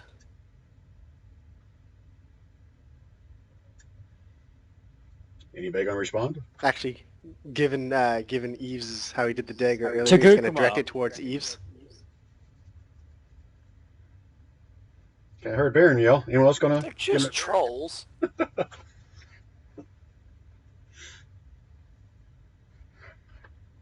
Eves? Everyone's just staring at him like, what? All right, Baron, your turn. What are you gonna do here? And your fellow dwarves. I call out to them and I follow Tegan. I say I told my dwarves to follow me in Dwarvish, and then I walk after Tegan. Actually, jog after him. You know, All right, go ahead. catch up to All right, him. go and move yourself, and I'll move the dwarves to match you. Right, yeah.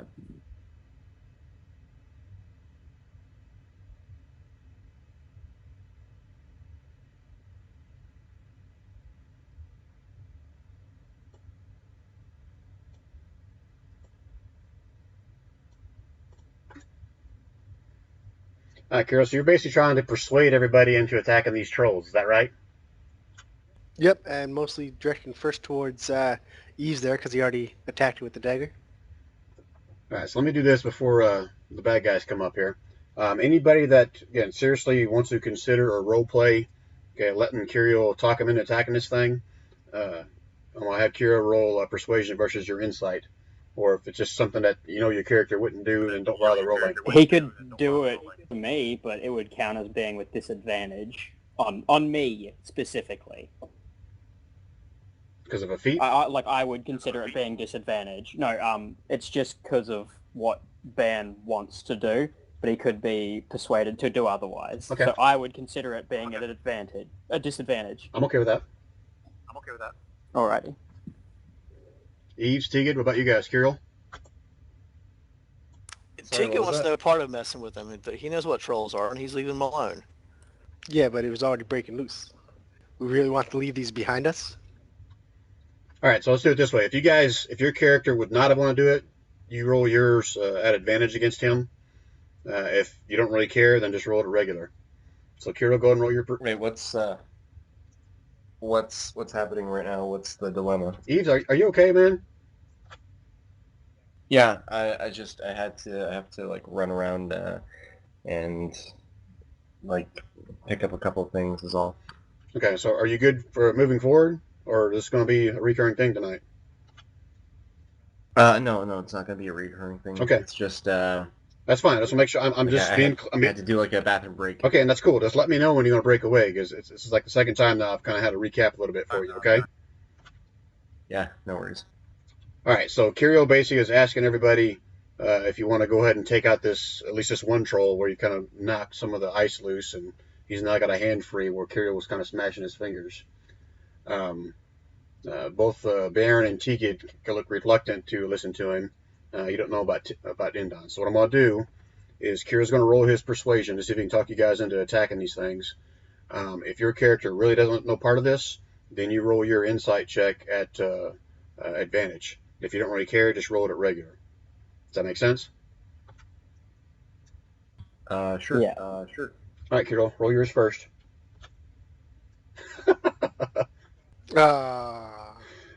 Shame. All right, go ahead, Tegan.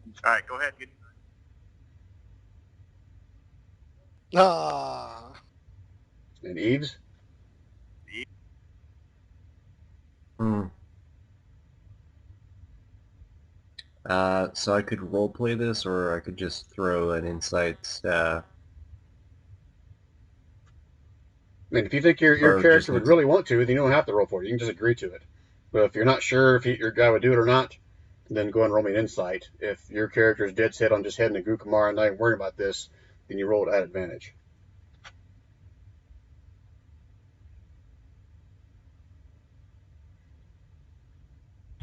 Yeah, sure. Yeah, he's gonna not really find it interesting. So, I guess I'll do it at advantage. Okay, I would see it. Good thing you did advantage. Oh, you're some lucky.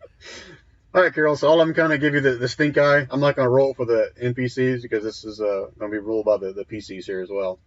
So they all give you kind of the stink eye, like, okay, are you really serious? Just leave it alone. Let's go. We have somewhere better to be. All right, so Carol, you still have the option if you want to try to attack this thing by yourself. Everyone else leaves, or do you want to listen to these guys and just follow them? One sec. He's role-playing currently. I think he's emoting right now.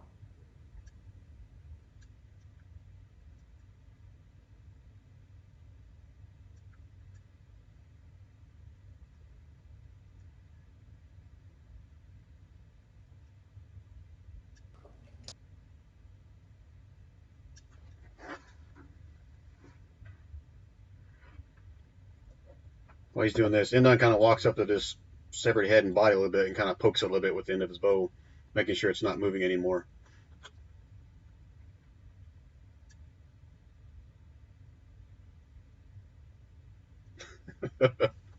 Nice. All right, so you guys have hurt Kiriel's feelings. You see the rejected look on his face, like he just wants to smash things all the freaking time. But he reluctantly kind of joins the party back up. And Indon will kind of move out front again as well and look back to Eves to see if he wants to kind of join him in his little scouting out ahead a little bit. Eves, you want to join him? Join Kiriel? No, join Indon out front. As far as you're scouting towards Okay. Gugamar. Yeah, no. Yeah, I'll be sneaking. I'll be going. Indon, but like I'll be trying to be out of sight. Okay, so you stand next to him, or are you going to like stay like 30 feet off the side? What's your intention? Like, yeah, about that distance, and like any trees, I'll All right, hide. you're going to try to dash from like tree to tree, but keeping somewhat the same distance ahead as Indon, but kind of out of sight. Yeah, Okay, I'm with you. yeah, kind of like that. Okay. Now, last time, refresh my memory, Eves, I think I had you roll for the random encounters. Is that correct? And I think you rolled Yeah. all 4 of them, right? And the only one of them had a high number. That's why we had this random encounter, correct? Yeah. Okay. So the course of the next 4 hours, Indon and Eves you see Eves kind of darting from tree to tree a little bit, trying to keep up pace with Indon. Indon kind of does somewhat similar, keeps the sides of the small cliffs when he can, but he's keeping pretty much to the path of this little river that's in the center of this canyon, heading towards Gukumar. Now, along the way, if you guys want to roleplay or have any conversations, now's the time to do it.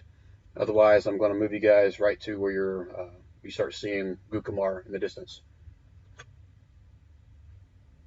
I would like to talk to Tegan about his arm. All right, go right ahead. Kiro's just gonna mutter to himself, stupid trolls. Basically, I asked if he would be interested in essentially adding a weapon to it. Well, I already have my bow. No, adding like a blade. Because I could add like an axe blade to the wrist of it, and you would still be able to use it to fire, but you could also use it to swing at things if you so chose. No, I'll stick with what I got. I got other ideas. Okay. Bloodroot, my friend. Bloodroot.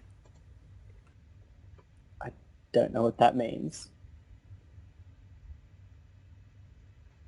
Well, if we ever find some, you'll see. Alrighty. Okay, Indon's out too far ahead, otherwise he might add something to this as well, but I'll rule Kira, you're close enough within earshot if you want to add to this conversation or not. No, can't think of anything I'd want to add to it, really. Okay, it's fine. All right, anything else, guys? Role playing? I'm not trying to rush you guys. If there's something else you guys want to discuss or talk about along the way, now's the time to do it.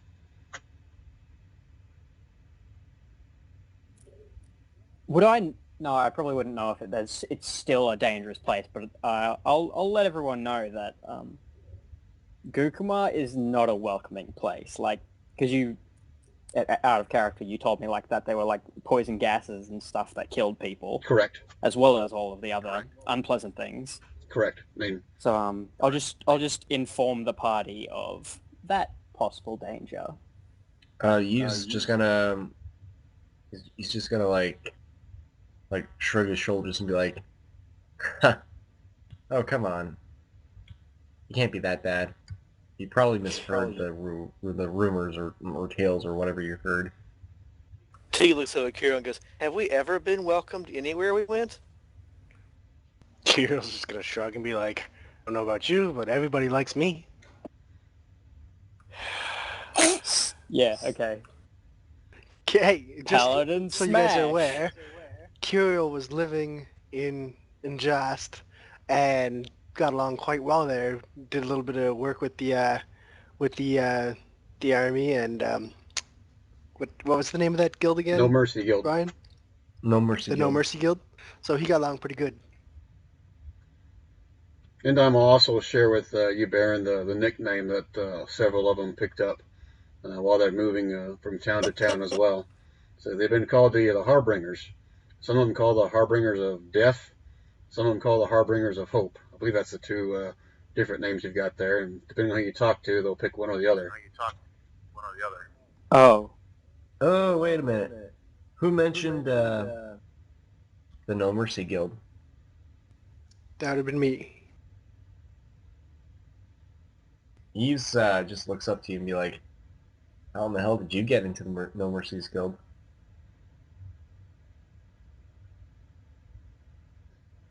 So Kirill's gonna say that he, in his time working with the army, and once he finally got out, because of his rank and his experience basically being known around in Jast, he was able to get find some little tasks and jobs to do to supplement his income while he was living in Jast. What in the hell? Like, did they just need someone to smash a whole bunch of statues or something off in the town quarters or something? Kirill's gonna laugh at that and just be like, "No, but there's always evil afoot, and who better to bring righteous fury down than a paladin of Helm?" Right. Evil. And Eve says that as he brings up air quotes. Now, out of character, both of you guys obviously know that there was good and bad within the No Mercy Guild. There were some things that were more of a righteous tasks, and there were some that were a little more seedy. But they can, each person in there can kind of pick and choose what tasks to take upon themselves. I think what he's saying is, pardon me. I think what he was saying is he's air quoting that the tasks I was doing was for evil. More like, yeah. I guess that's what you like. He's just sarcastically saying, "Yeah, sure." I think he was meant about the you smiting evil, but not necessarily it being evil. Yeah. More like being immobile Statues. Yeah. Again, Well, what was the nickname at someone least we gave you? didn't burn the whole town down. Right. And Don will laugh at that and kind of share with you, Baron, the story that he heard. He wasn't with the group when it happened, but they had someone else with their group that accidentally, he does that in air quotes, caught a house on fire and basically burned and killed a bunch of innocent people. He sounds like a really nice guy. Ban face palms. Hold on one second. I gotta go AFK for a second. My daughter's got something for me. Hold on. The sink was being weird. The sink was being weird. Yeah. Is it the first time you turned it on? Yeah. There's probably a little bit of air in it. That's normal. Okay. Just let it go. Shower? Just let it go. Yeah, you're fine. Take a shower. Okay. All right, I'm back. Sorry about that, guys. Now, what were you guys saying? No, yeah, Eves was just saying how that person sounds like they were marvelous. Just a nice guy. Of course you would say that. Yeah, He wasn't bad for a necromancer. All right. So, any other questions, role playing, things you guys want to play around? Again, I'm not trying to push you. I just got something else I want to bring up if you guys are done. Nah, we're just chit chatting. All right. I need everybody to give me a perception check.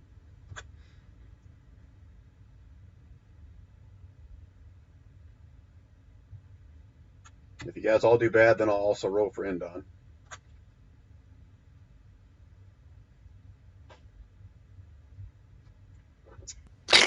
Okay, guess I'll roll for Endon. That's pretty bad. I got them 11s. Solid 8. All I right. feel like he's got I have the 11 too. highest. That's bad. I have a -1 on mine, and I've got the highest. Yep, that is pretty bad because that still doesn't pass. Well, the owl has advantage. So Roll your. Well, that was 13, wasn't it? At advantage, 21. his advantage is At advantage at 21. 21. Okay, sorry. I stand corrected. All right, so somehow this owl would have communicated back to you, Tigid, that it noticed movement along the edge of the caverns, but they seem to be kind of keeping pace with you guys off in the distance. Can't quite make out what they are, but there is something that's flying occasionally to kind of keep pace with you guys off in the distance on each side of you. I'm just imagining it with its talons, like, that way. Yeah, he'd like kind of swoop over and fly in that direction and come back and swoop and come back till Tegan spotted it. Even your roll, Tigid, was what? 6 and 15? 6, so he probably didn't figure it out. So since he pointed out, I'll let you do one more at advantage since he's kind of pointing in that direction. Let's see if you get high enough to pass it. Oh, damn, look at you.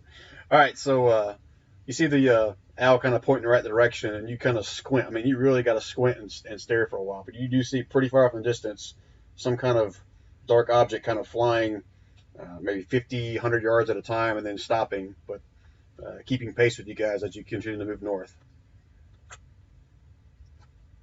So as they're walking and talking, Tegan kind of squints off the distance and he goes, says, "We're being followed."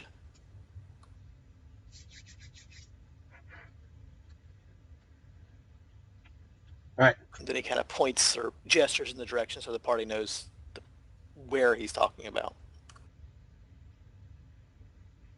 What? What is it?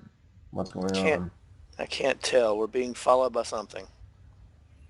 Now, just so you guys know, We're always being followed by something. yeah, Tegan rolled a crit, a 20 there, and he can't make out what it is. So even all you guys will eventually, on your journey, be able to see, some kind of speck off in the distance, unless you're Kiro and you roll zeros every single time. But you guys will eventually see something, but you cannot make out exactly what it is. All you know is it's something that's obviously flying, but it's pretty far off in the distance. Several of them. Is it more gargoyles? God damn it, I don't want to fight any more gargoyles. Watch the ground for nets. Okay, you're instructing. Are they white? Go ahead. Are they white? I was jokingly saying that, but he is actually watching the ground. Just to make sure. Tegan kind of spreads away from the rest of the group a little bit, widening the group out so that they're not all clumped up this time.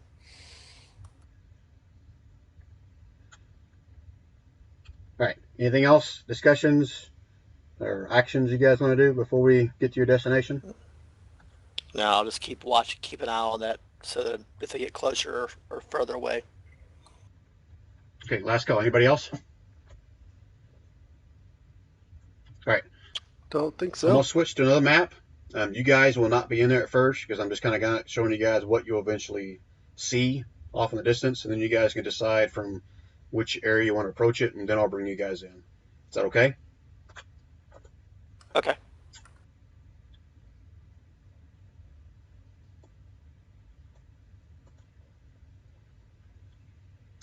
I don't think I ever dropped any of your tokens in. Let me know if you are in there. You may have to zoom out a little bit to see this whole thing. I zoomed out to like 20%. I see a bunch of red lines. All you see is red lines? That's it? And like bits and pieces of the map. Yeah, it should be just but along the mostly- perimeter, like down here at the bottom. You see some sections that are open, right? Yeah, it's some kind of And off to the fortress. left, right? All right, so you guys are basically approaching from basically this direction down here, and Indon will kind of point as he gets closer to these places, and Baron, you'll recognize it from some of the pictures and stuff you've seen in journals and maps and whatnot, that this is the remains of Gukamar ruins. Again, Indon shared with most of you guys the story of this. It's an abandoned mining town of Dwarven's village that basically they dug too deep and too wide and hit some kind of a huge pool of magma that erupted within the mines underneath, and basically big sections of this town kind of caved in. You can kind of see the remnants of that. Those little red lines you see, that's basically it's my indication of whether it's higher or lower. So the red line indicates it's the higher part of the land that's been, I guess, either shoved up or dropped down, and this brown section here is like the drop off from that ledge, if that makes sense. And you'll see over here, part of the tower over here has been kind of demolished and fallen down. This tower as well has been kind of knocked down, one on this side as well. And okay, I'll say from this point, you guys are probably 100, 150 feet to the south of it. So you guys can feel free to ask questions of either Indon or maybe Baron, what they know or don't know about this place, or whatever else you guys would like.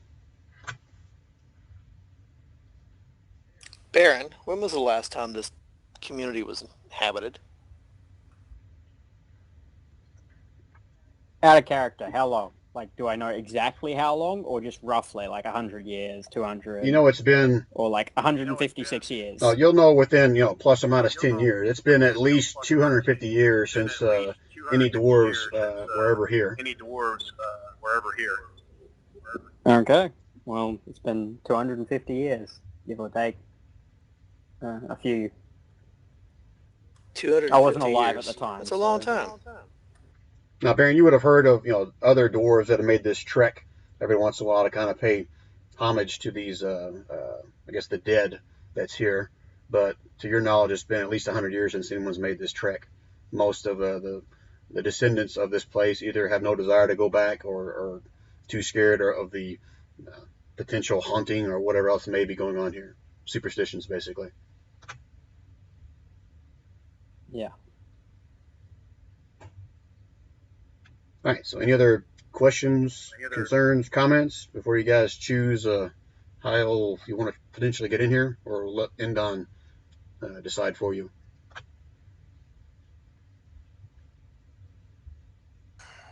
Baron, do you have any idea what the most functional entrance to this place is? I'd say it'd probably be the largest, which would probably be the front gate. I assume it was a walled town. Correct. It's like a small keep. Dwarven, and we build things. So is this the place? Is this the place we're all looking for?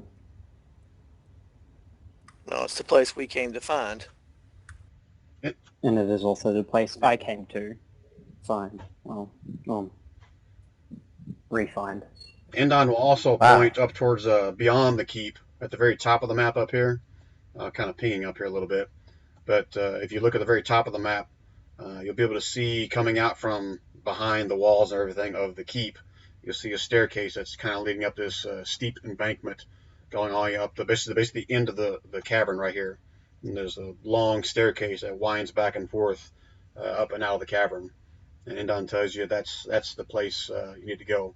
At the top of that wall's some of the frozen lakes that lead to the Immortal Caverns.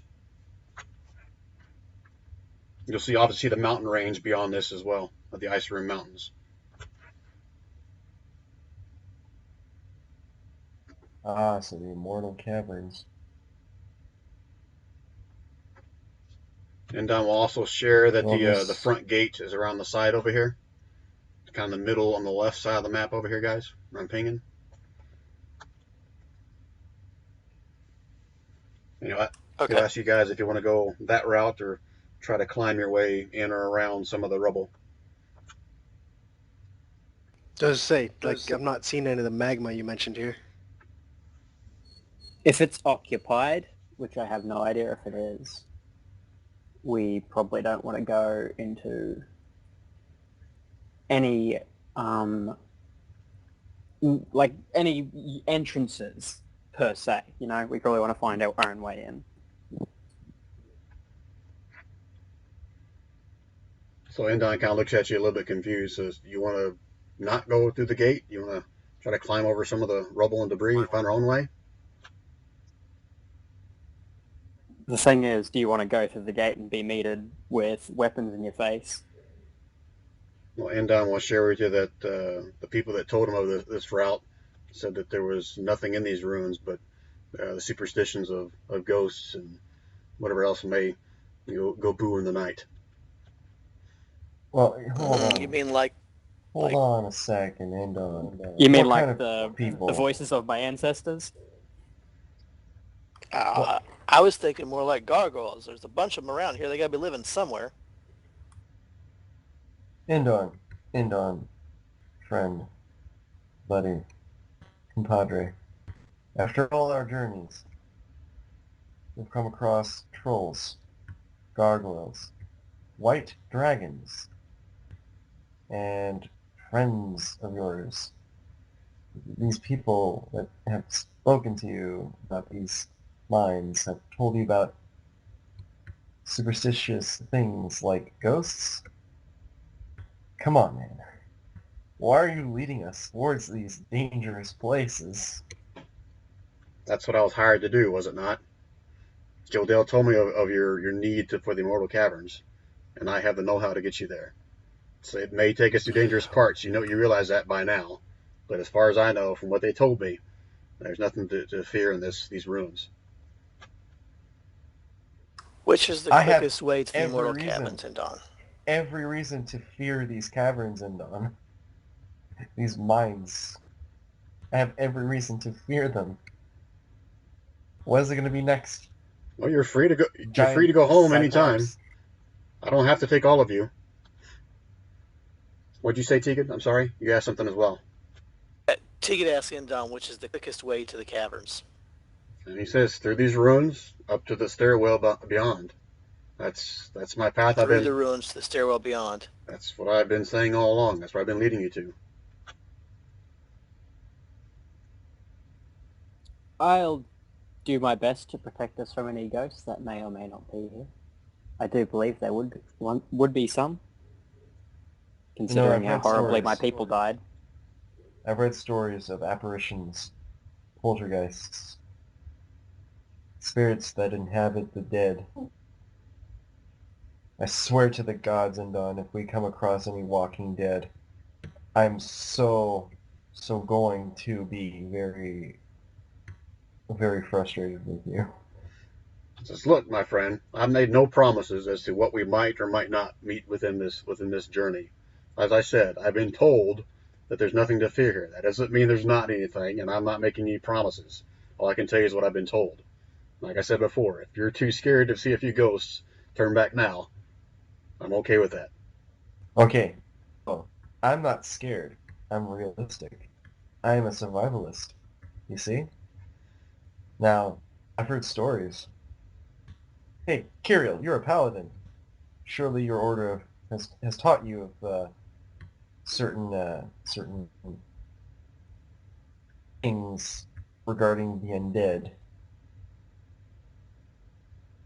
Kirill's gonna grunt and say, "Smash first, talk later." Right. Put your hammer at Kirill. We're going in the side door. No, why? Why are we going to the side door? Let's just go all out. Let's go right through the front door. Because Kirill even takes you me, literally who and doesn't starts like walking the towns, front doors. knows that front doors have murder holes.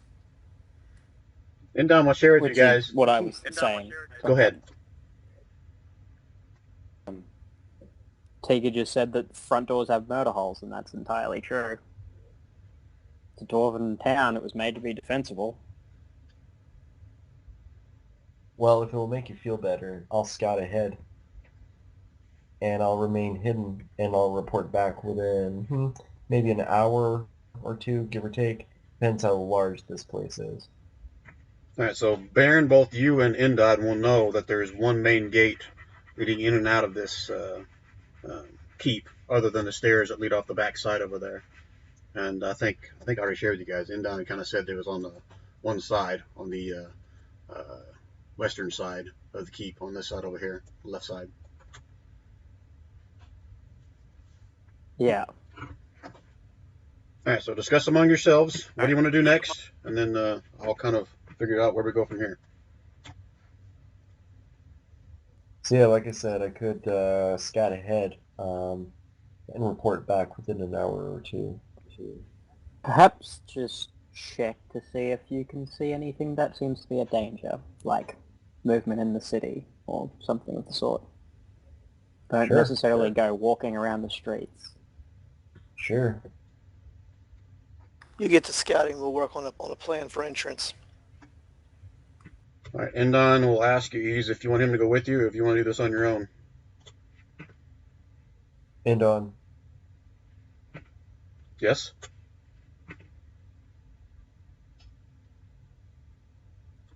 We'd carry along with him.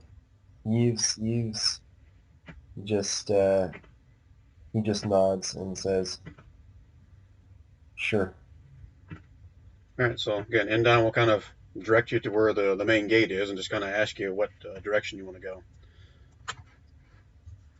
All right, so here's what I want to do. I'm going to drop you guys in just on the map somewhere, so if you decide to go somewhere, you can move that. It doesn't necessarily mean that's where you are. I just want to make sure you guys are somewhere Okay. here on the map. So hold on one second, let me drag you guys in.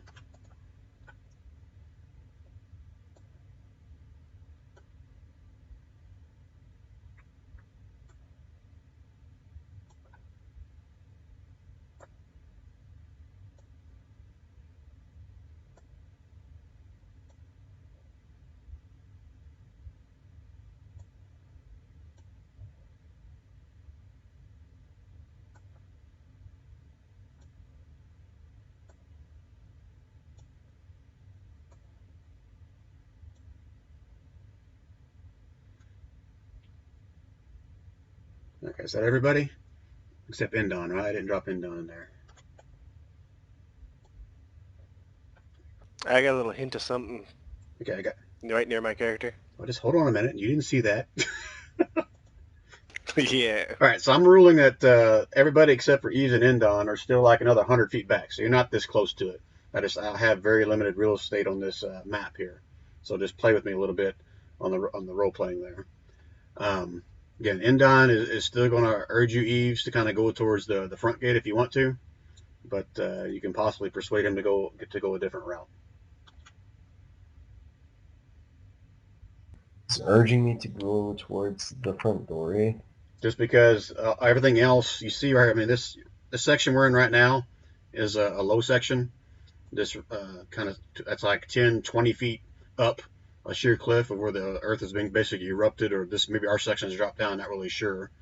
And everything up here is like debris and large boulders and stuff, just very tough going.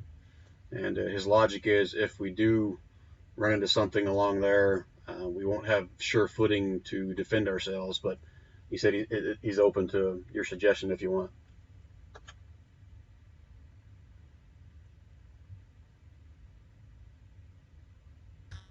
You know, you're making a lot of sense now. So I will follow your advice. Actually, nah. Let's go. Let's take an alternative route. I mean, the most obvious one is definitely the path that you want to take and done. If there were any sort of creatures,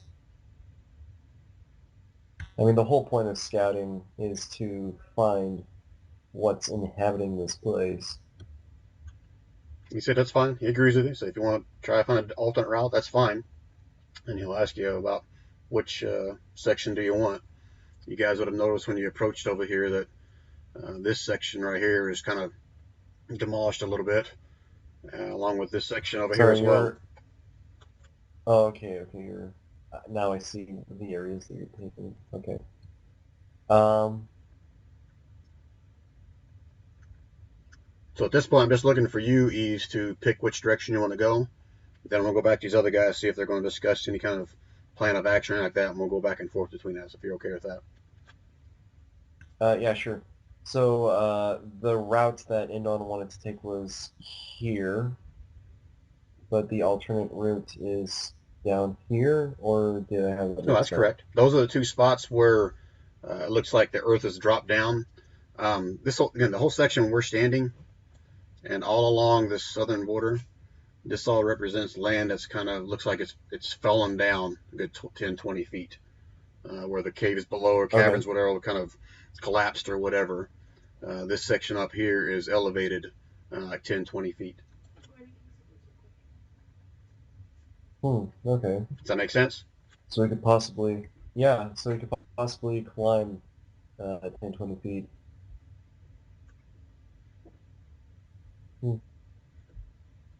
Yeah, okay, let's go around.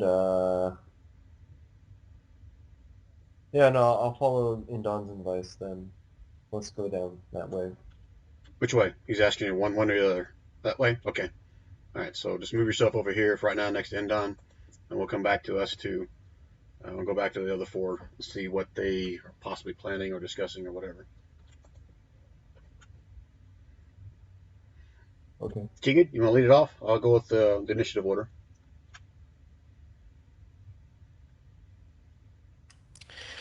Well, we could always climb the wall right here, head up onto the walls, and from there over into the town. Yeah, just so we're clear, you guys are a good 100, 150 feet back from the walls. You're not really this close, correct? Yeah. Okay, I'm gonna be straight with you guys. I'm looking for something in these ruins. And I would really like it if I found it. And I will do that with or without you, but it would be a hell of a lot easier with you. What are you looking for?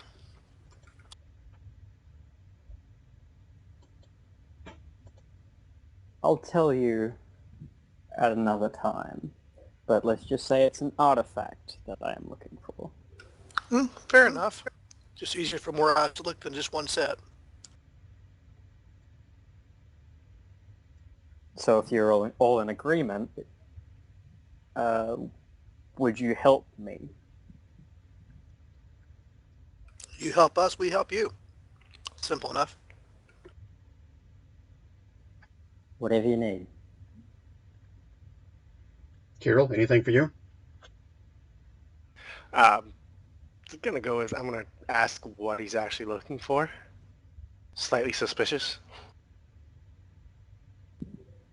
Nothing evil, in air quotes.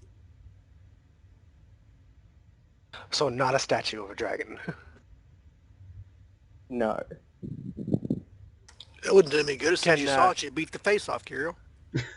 So, can I persuade him to tell us what he's actually looking for? Like to elaborate? You could try. That's what I'm asking Baron to elaborate what exactly he's looking for and why. So roll your persuasion, and Baron, when we roll this, Try and persuade me. if this is something your character would really kind of keep to his vest, then you roll with advantage. If it's something that you don't really, not that worried about keeping a secret, then you roll it at regular. He doesn't really want to tell. I was gonna roll. I rolled it at regular, but no. Still. Considering Kirill rolled an 8. Yeah. Yeah. He just wants to smash something. I rolled a 1. Yeah, I know. That's what I'm saying. You got a +7 on that, and you got an 8.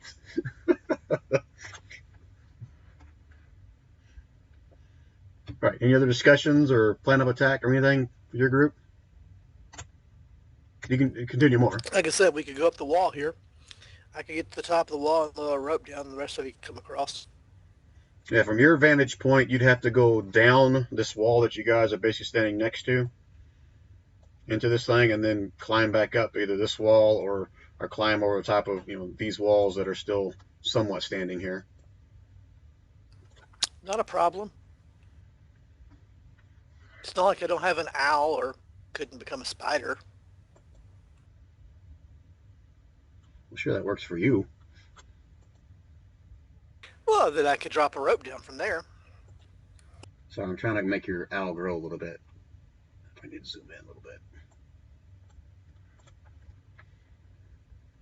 All right, so you guys think about what else you want to do next, your plan of action. Let me go back to Eves and Indon.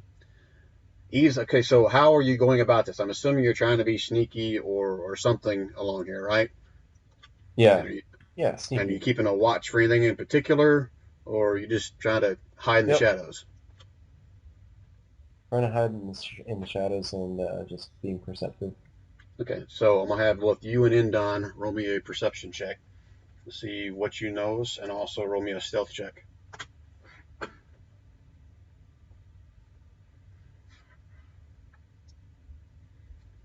All right, then. I'll roll perception for Indon.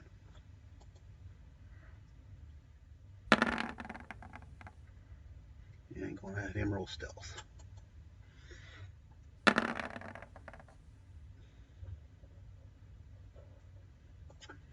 All right, so as you guys are kind of slinking along the edge of this lower section of the, what do you call it, the cave-in, the cavern, whatever, the ruins here, Indon will tap you on the shoulder, and he'll point up, and let me change the ruler, point up in this direction. Oops. In this direction. You see my arrow there? Yeah. And he'll point up there, and you'll notice that there's again, you're assuming it's one of those stone gargoyles, but it's not moving at all. So it could be a statue as well. But it's, again, just sitting on the corner of the top of the wall on that section there.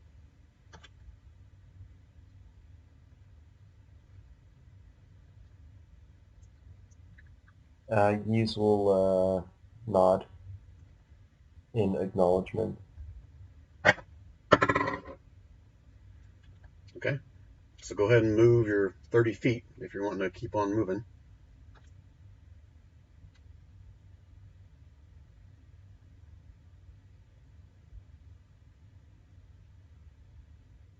I can't... Can't move anymore? Oh, okay, yeah, sure. Yeah, okay. No, I can probably move more. I just, I was gonna ask out loud if,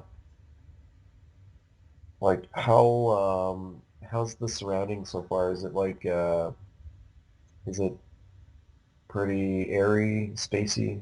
Yeah, to the left of you, Is it, it's open good, 30, 40 feet to your left. Is it echoey? Echoey? I mean, if you shouted something, yeah, it'd probably bounce off the walls a little bit. I mean, just whispering, Okay. just common knowledge, you should be okay. Alright, yeah, no, that's all I wanted to know. Okay, I'll go and let you move another 30 feet if you want to, and then we'll go back to these guys, see if they're doing anything else, or if they're going to wait for you. Sure.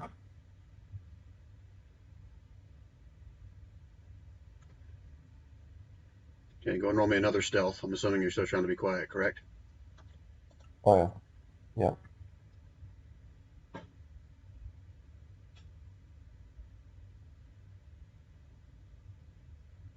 Damn. Okay, roll me a perception again as well.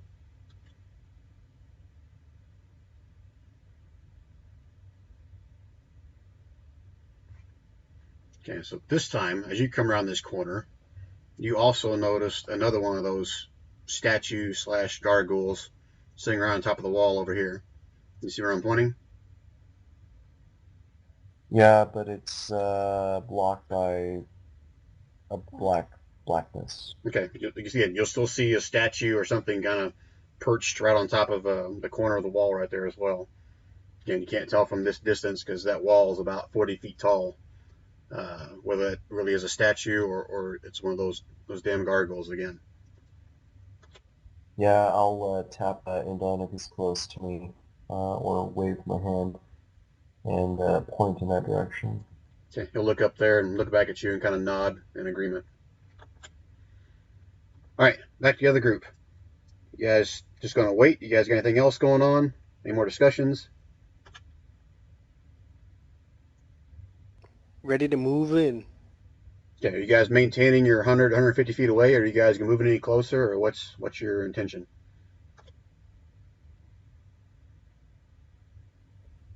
Roughly how long has the scouting party been gone? At this point, I'm only going to say it's like maybe 10, 15 minutes. Oh, okay. He wouldn't have started to worry then. Tegan will stay put then. It's only been 10 or 15 minutes. He'll give them more time. Okay, is Katori sitting there just next to you, or is she flying, or or I keep saying she. Katori, yeah, Katori's on the ground, and I'm like feeding her strips of meat. Okay, are you guys trying to like hide, be stealthy, or are you just kind of sitting there nonchalant waiting? Tegan's not trying to hide. No, definitely not nonchalant. Baron is pretty tense right now. Okay, I want everybody to give me a perception check at disadvantage, unless you guys are saying you're actively looking a certain direction. Well, I would say I'm currently looking towards the ruins, waiting for the Dewey! guys to come back. But Okay, go and roll me your perception check there. I rolled mine. Yeah, I saw yours. You can take your choice. All right, so I'm gonna rule that Tegan, you'll notice as you're sitting there, feeding Katori, whatever you're feeding them, one of those. Again, you're not sure if it's a statue, if it's really one of those gargoyles you saw before, or did you see them? You weren't even there, were you? For the gargoyle scene, correct? No, I wasn't there. Okay, so I'm gonna rule that. What the hell? You were there in spirit, or did you take off in character? we've talked a lot about he the left gargoyles. So. After the first gargoyle attack. All right, I'm just trying to determine whether or not Tegan would have been there to even see them. So I'm assuming you did see them. You were there. So you'll see sitting over here on top of one of the ledges over here, not moving. So again, you're not sure if it's a statue or if it's one of those stone golems, but it's not moving. Not moving my butt. I saw it move. That's because I was trying to click on it, damn it. It didn't move. Yeah, I know. All right, so it's up to you whether you share that information or not with the rest of the group. So I was sitting there, feeding these strips of meat that I produced from a bag to the bird, and I look over and I see this gargoyle and look at the others and goes, "Hey, look, there's a gargoyle," and I point to it. You're just telling the bird, or are you telling everybody? And I tell everybody it's near me. All right. Anybody else care to react or say anything to that? Do I know if dwarves build gargoyles? Like, because people make them as statues, but...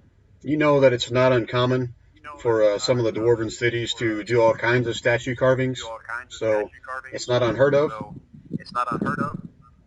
Okay, so... How far away is it from me? Like I said, I think you guys are 100 to 150 feet away, so I'll say 120 feet away, and those walls are about 40 feet tall. Oh, screw it, I'll shoot it. So it's 120 plus 40. Oh shit, I gotta do math. You're still within range. All right, so you're gonna shoot at it. Okay, go ahead and roll it.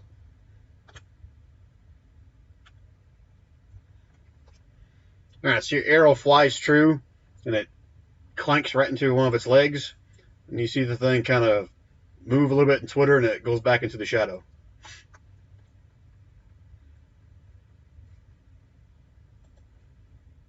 Shit. Well, we know one thing. It's not uninhabited.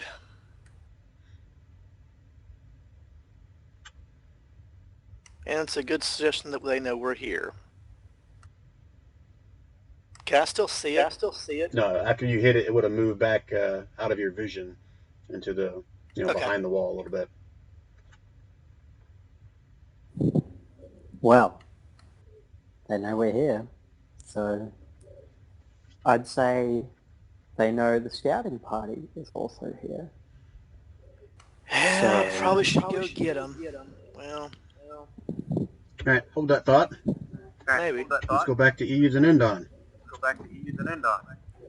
All right, Eve, so you notice that something up there looks like a statue. You're not sure if it's a gargoyle or not, but it's not moving.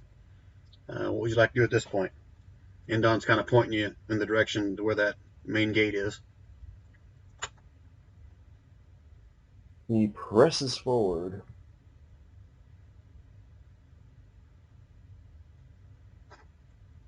Go ahead and move yourself.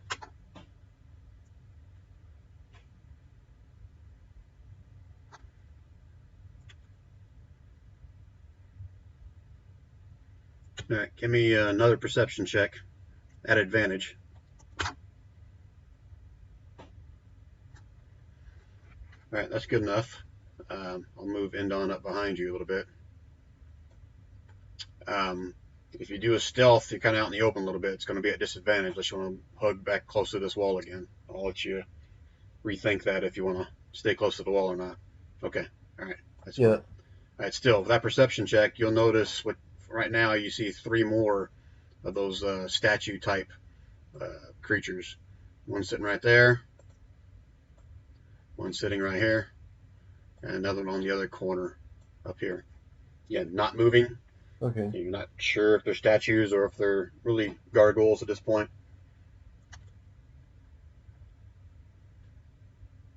Holy shit, look at that stealth. Right? Anything else you'd like to do?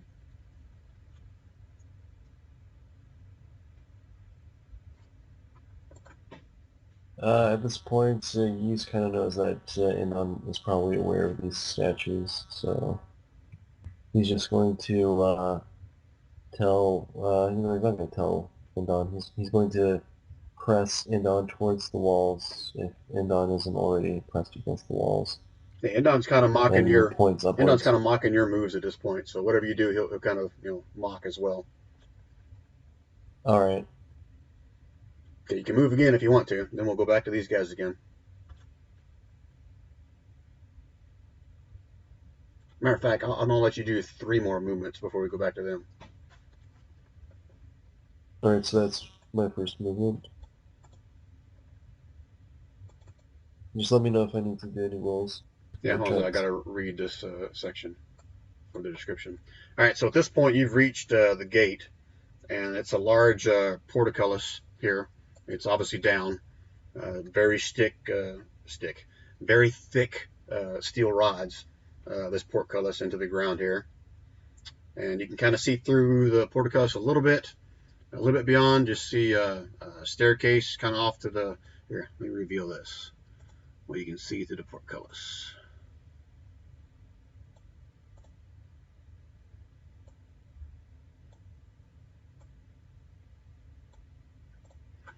Right. It's not exactly, a conical look, but you can see through there. There's another building, another, 50, 60 feet in the distance there. You can see the partial, let me clear this out. You can see some stairs off to the left that go up.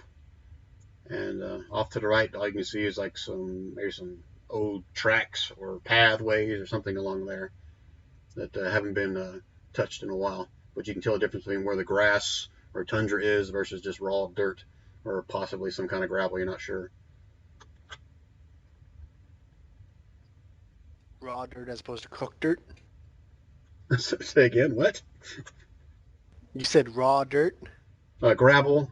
That's like opposed to cooked Yeah, dirt? that's it. Yeah, you know what I meant. It's a pathway. All right, so you can either do an action or you can move again. It's up to you, Eves. Yeah, he's just gonna. Does he see a lever or anything of the sort? As you look around the portcullis, all you can see is up at the upper section of the portcullis. It looks like a chain attached to several portions of it that recess up inside the wall up above it. You're assuming that's the mechanism as to what raises and lowers the portcullis. Oh, okay, cool. He's gonna keep moving. I'm sorry? He is going to keep moving. Okay, so you can move up to 30 feet, wherever you want to go.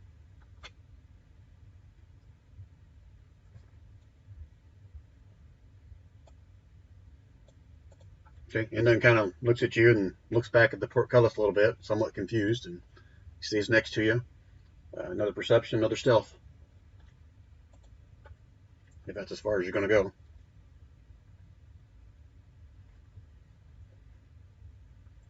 All right, so from this distance, again, you know there's one kind of like right up above you, and you can also see another one on the corner over here as well. At this point, I'll say it's been about 30 minutes. I think you said you're going to be gone for an hour. Is that correct? Yeah. So it's your choice when I come back to you whether you want to keep going, searching more, or you want to head back to tell these guys to be back within an hour. Yeah. Yeah, I did say an hour or two. So Okay. we'll see. That's fine. Just let you know. All right, guys. So now they've been gone for about 30 minutes. Any more discussions or anything else you guys want to do? Move closer, sit still. Should we go after them since we know that those gargoyles are up there? We should, I think. Anybody see which way they went? I'm sorry, I had feedback on you, Tiga. I didn't hear what you said. I asked Marty if anybody saw which way they went. Yeah, you guys all would have known that they went, basically this direction over here to your left. Come on, Katori. Let's go find the crazy thief. Again, are you guys going stealthily? You guys just going walk down the middle of it, not worry about it? I'm gonna be stealthy about it because I know those gargoyles are up there. I am wearing heavy armor. Yeah, Paladin is wearing heavy armor. I'm gonna teach you to wrap that stuff in rags.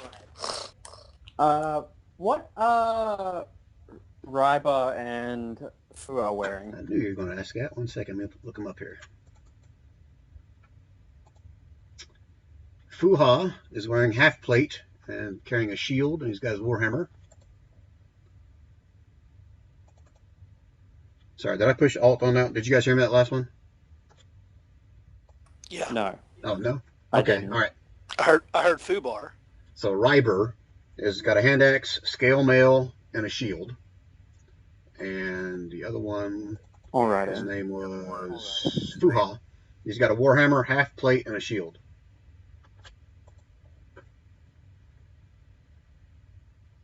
So in other words, I'm walking with a bunch of noisy ass dwarves. Exactly. Yeah. Might as well. Well, there ain't no point in being too stealthy about it. I can just see them kind of walking in a straight line, singing that song from Snow White and the Seven Dwarfs. Hi ho, hi ho. Hi ho. All right, so you guys are all going to make your way towards where they went. Is that the consensus? Yeah, that's what we're gonna do. Oh, we can try to be sneaky if you want. Yeah, we'll but try to probably be, fail but horribly. probably won't go well. Don't worry, I was going to have you guys roll for it. All right, so all four of you guys are at disadvantage, right? Yeah, it don't matter. Yep. And look what Tegan got. Tegan's not being goofy either. I'll say, Kirill, do a stealth roll. This will be good if all these guys do better than Tegan. Roll it 2 more times, Baron, for your friends.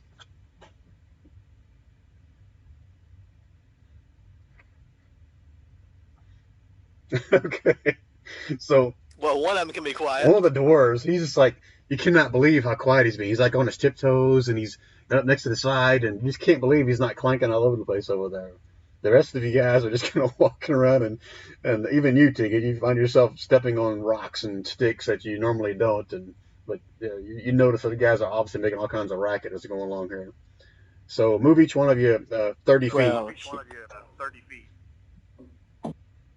And kind of place yourselves. I'm assuming if you're trying to be sneaky, you're trying to hug up against the edge of that wall there.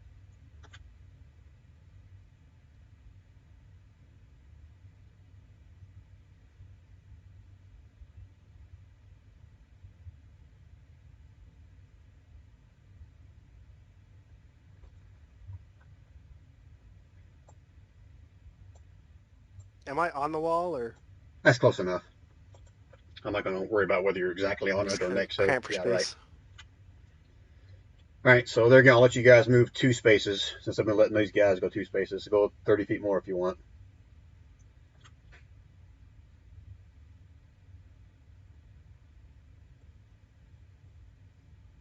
And then 1 more stealth. And I guess and a perception for you guys as well.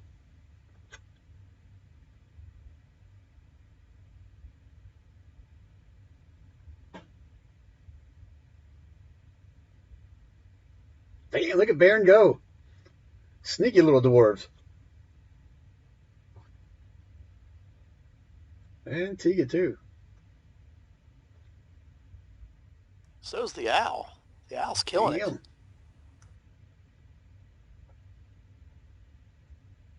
All right, everybody got their perceptions in? I think I rolled mine. Yeah, I rolled mine. All right, so Tigid and the owl and Baron and Baron's friends, I guess. Everybody pretty much sees. No, you can't. Line of sight, you won't be able to see him yet. So never mind. You don't see any more of those stone statues anywhere along the edge of the wall. All right, Eves. Yeah, it's been about 30 minutes. Where would you like to go from here? He's gonna whisper to Indon. What are you whispering? Like, if he's just gonna ask Indon if he noticed anything off about the gate, or if he noticed anything interesting about it. Anything off or interesting about the gate? Yeah. He said it's closed, but I think if we got a few strong guys at the bottom of it, we could probably lift it up. That's what I think, but he looks down at his little arms and he looks over at you. I'm not sure the two of us can lift it, though. Yeah. Let's keep moving forward. Okay, boss. Lead the way.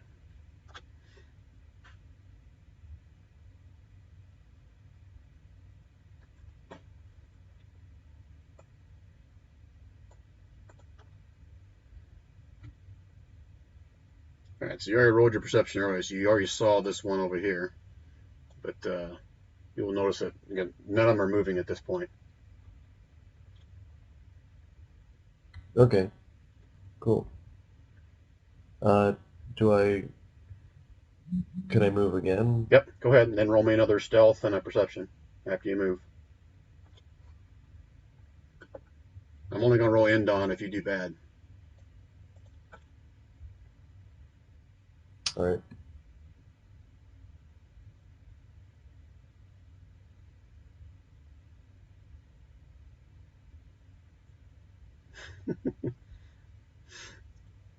All right, so you look up to the edge of the wall there, kind of peer into it, and a piece of dust or snowflake or something falls in your eye, and you don't see shit. Your eyes start watering a little bit. Yeah. So I'm just like brushing my eyes. So there goes Indon. See if he sees anything. Ooh.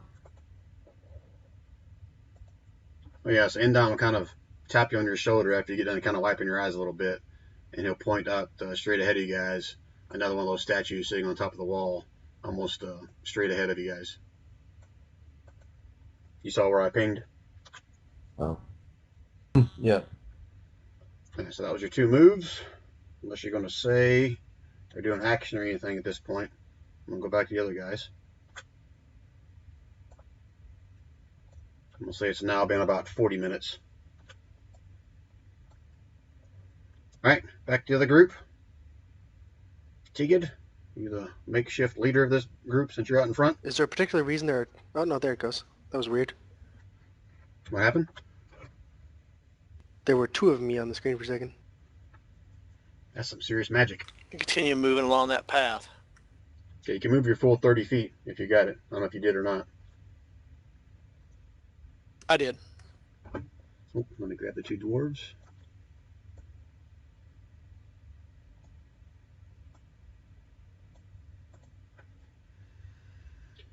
All right, so this... Nope, still can't see any line of sight, so I'm not going to have you bother even rolling perceptions. You guys don't see anything else? You guys are all still being sneaky. I'm not going to have you roll that every single time. Move yourself one more time. And then from there, probably have most of you do perception and stealth.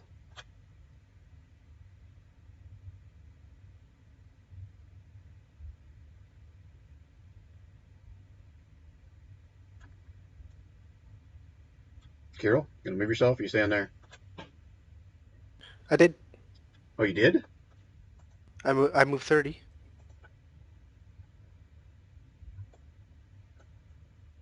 Was I We supposed to moved move more than twice. 30? We moved twice, so you What can am I move again. missing? All right, so at this point, Baron, roll me a perception check. See if you see anything, and Teague.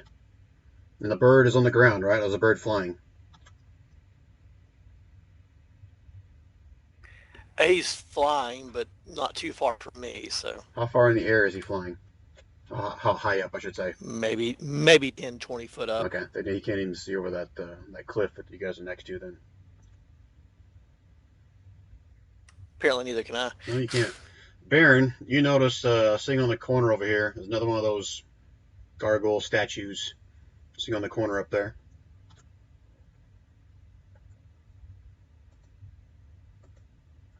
Anything Well, that's not you good. guys want to do or say at this point?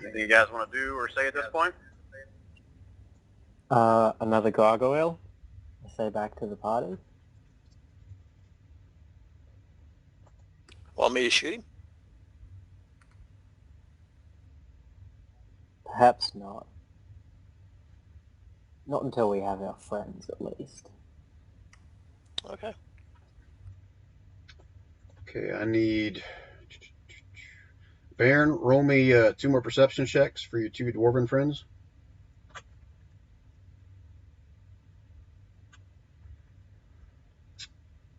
Alright. Rybar will tap Fuha on the shoulder, so nobody will notice this. And he'll point in a certain direction. And Fuha will do the same thing. He'll kind of tap Teague on the shoulder and point back behind him a little bit and up. And kind of mouth that there's the gargoyle's back.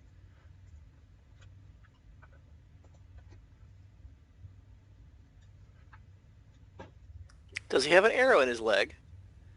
Are you whispering that or are you saying that out loud? Whispering it. Fuha will hear what you say and he'll turn around, he'll whisper in Ryber's ear, and Ryber will look back up and come back over, he'll whisper in Fuha's ear, and Fuha will lean over and whisper in your ear, "Don't see an arrow."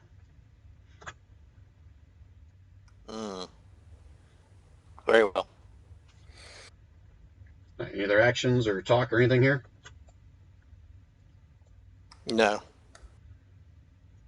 right, Eves, you're up. What you want to do next? It's been about 40 minutes. What does Eve see ahead of him? Indon would have pointed out this gargoyle statue up here, and you saw earlier there's one like straight up above you on the edge of the wall up there as well. But from what you can tell, neither one of them are moving. Okay, but like, is this like a cliffside? Oh, straight out ahead? Yeah, right there. That's another cliff that goes up a good 10, 20, 30 feet. You can see remnants of what may have been part of this wall or a catwalk or whatever of this wall, kind of broken and shattered. The other portion of it starts back up here again. So there's like a way to climb up it? This cliff right here, it's probably at about a 75, 80 degree angle, and again about 30 feet up. But give me a whiz check.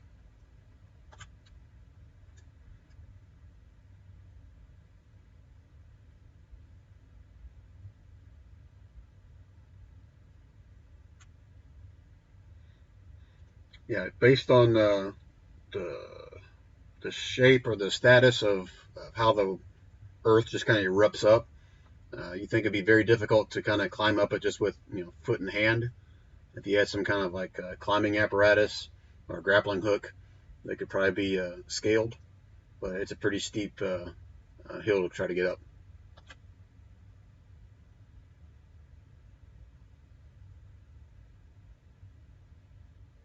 Well, I've got a Dungeoneer's pack, so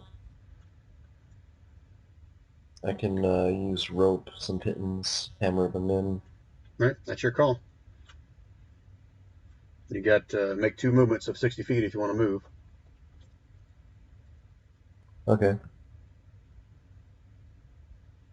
And just let me know if you're still trying to be sneaky and you're still keeping a watch after you move. Are these walls that I'm next Correct. to? And these are about 40 feet, How- 40 feet how- up. Okay.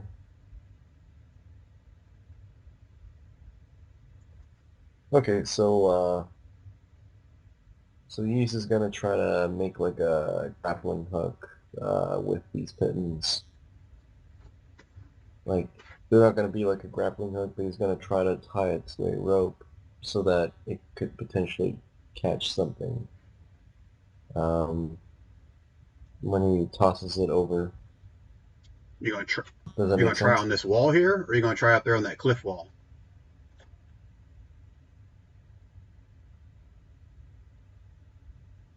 Did you catch all that?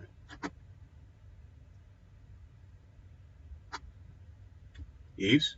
Yeah. Yeah. I'm gonna try it on the wall up here. All right, where you're standing.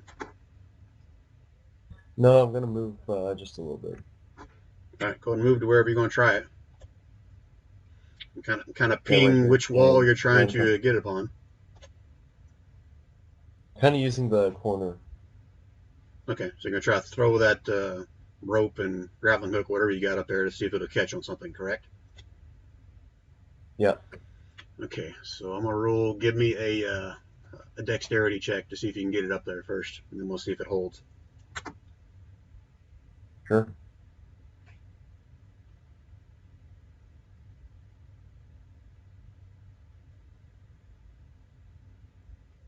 Like acrobatics or dexterity save? Just a dexterity check would be fine. Or athletics. Nah, not acrobatics, because it's either athletics or just strength.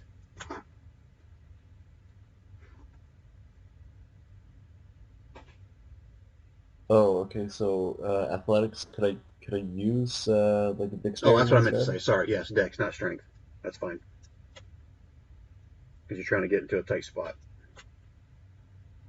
Oh yeah, you get up there and you feel it kind of clang around a little bit and sinks in.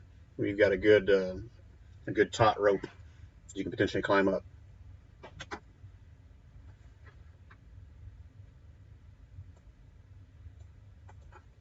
All right. Cool. All right, give me. Did you ever do I'll your motion was in on. that 15 your perception check? Oh, that's Baron's.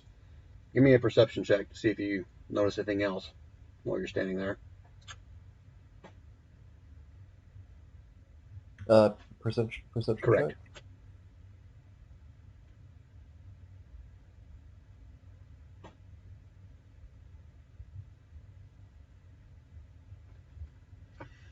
All right. As you look up at your well done deed up here, you also notice this little statue over here. His head turns and kind of looks right at you, and that's it.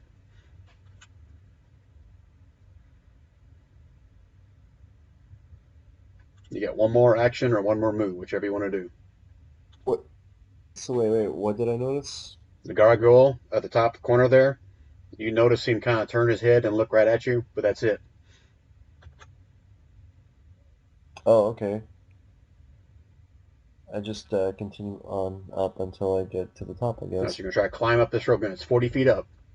And I'm going to rule to climb Yep. is, unless you have that feat, to climb is half your movement speed.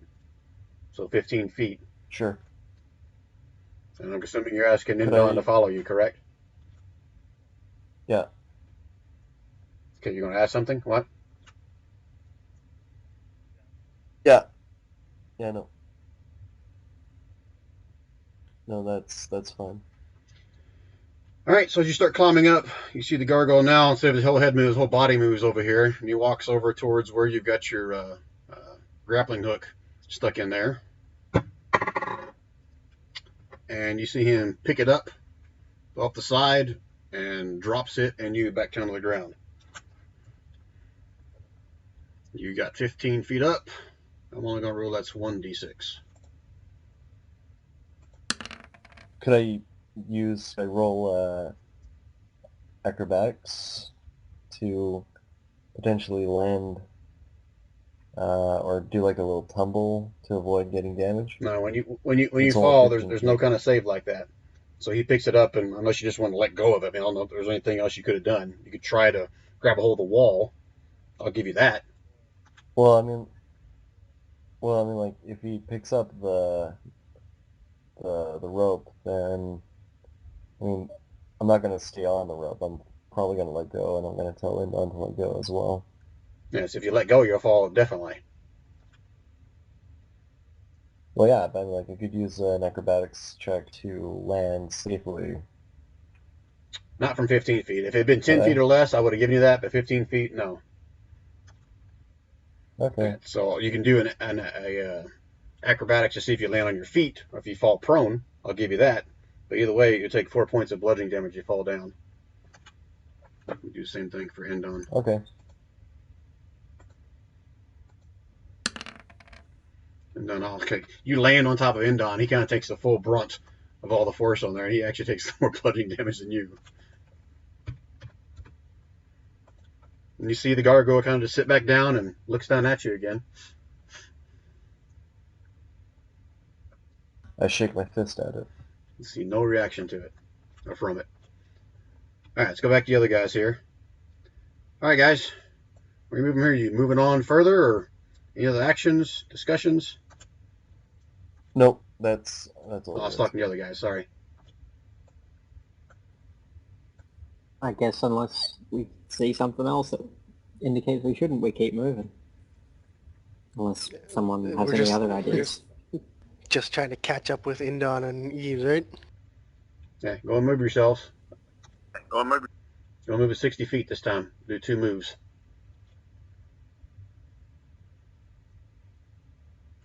And then do another stealth if you're trying to be stealthy. Another perception check as well.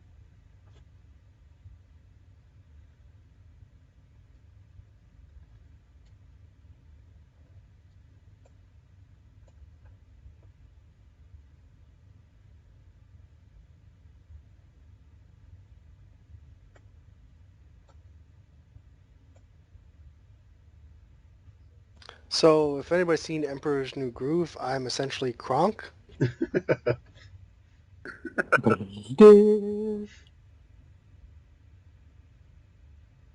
Tegan, you still there? Yeah, I'm here. Go and move yourself 60 feet if you're going to.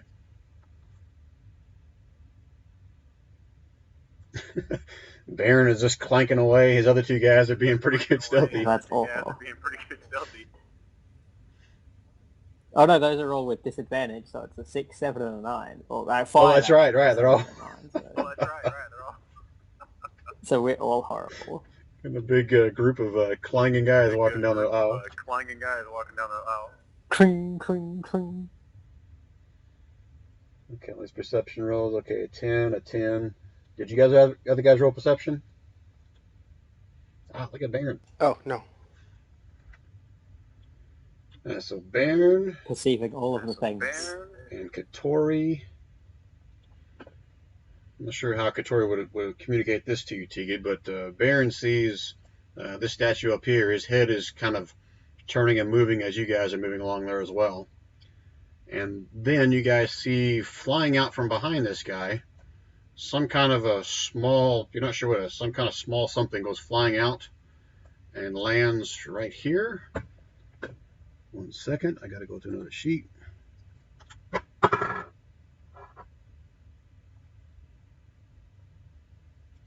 I need Baron and Curiel to make me a deck save. So as this small container, as it gets closer, you guys see it's some kind of a potion bottle. It lands right in the middle of you two and explodes. And this silvery liquid stuff kind of splashes all over the place. I need both of you guys to make me a DC 12 deck save. At advantage? Why would it be an advantage? Within 10 feet of me? Is it with advantage or do you get a plus to... Oh, it's an ability check. Oh, wait, no, it's not advantage, it's 4. Right, never mind. Right. Don't mind me.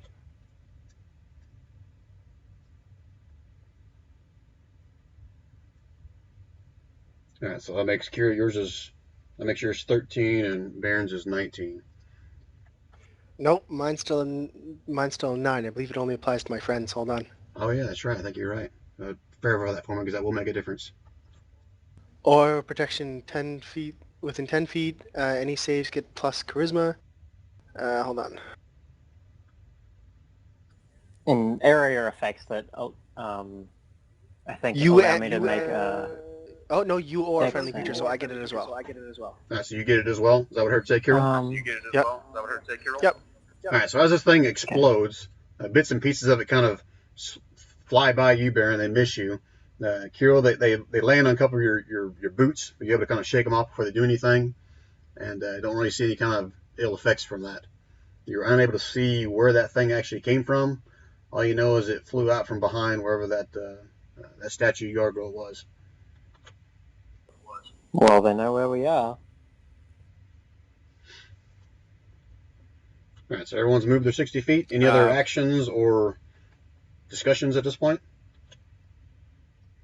Kirill's just gonna be I like, think we should run. let's just run for it. Exactly.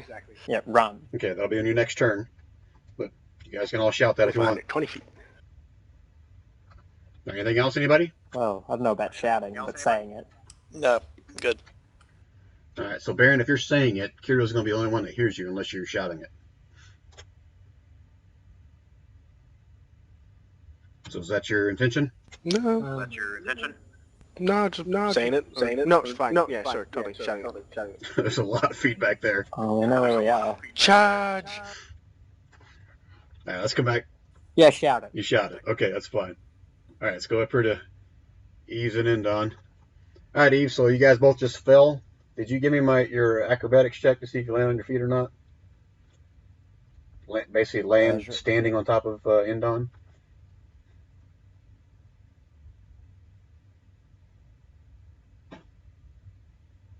Look at you.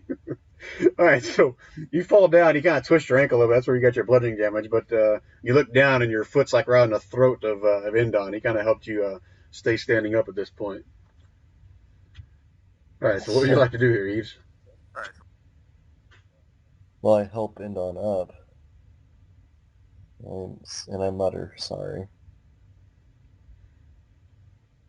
And I'll motion him to go back towards the gate. Alright, Indon will kind of whisper back to you, says, you want me to lead the way, or are you going first? Yeah, sure, you can lead the way. Alright. 5, 2. Okay, that's one movement. You gonna stay behind him, or are you gonna leave your hook? Well, he dropped it. So you can kind of, if you're gonna kind of coil up your rope and grappling hook, that's gonna take one of your actions, or you can leave it. Well, yeah, I could pick it up. Yeah, I'm gonna pick it up. Yeah, I could just move. Just gonna let the rope drag behind you. I'm gonna coil it up before I move. Okay, so that's what I'm saying. If you're gonna coil it up, that's gonna take one of your actions. So you only get to move 30 feet as opposed to 60 if I want to give you your normal 2 actions. Yeah, that's fine. All right, so Indon only moved far enough for one movement. So if you want to do that and then meet up with him, he'll wait for you. Okay, anything else at the end of your movement? Nope, that's all. All right, you'll see this other gargoyle kind of move back up to its corner. It's still kind of watching you guys. All right, just full disclosure, we've reached the 3-hour mark. Do you guys want to keep going, or does anyone need to stop at this point? Because I'm okay to go a little bit longer if you guys are. I actually need to go, but I was hoping Yeah. we'd make it inside before we left, but Again, it's up to you guys. I need a consensus here, because if one of you guys leave, then I'll probably go ahead and call it. I need to go too. All right, do you want to let this other group at least move one more time, or you want me to call it here? one more time. Yeah, one more time's fine. All right, so I'll give you basically 2 actions. so You either move 60 feet or do an action and a move, whatever you guys want to do. Run. Charge. So that's a dash action, I Correct. guess. So Correct. So move your 60 feet, and then we'll take it from there if everyone's going to follow your lead.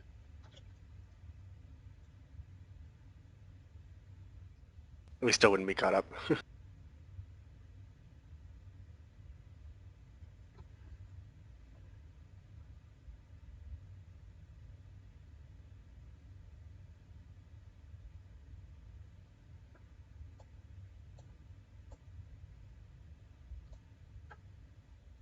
Use would end up there after 60 feet. All right, Baron and Kirill, give me a perception.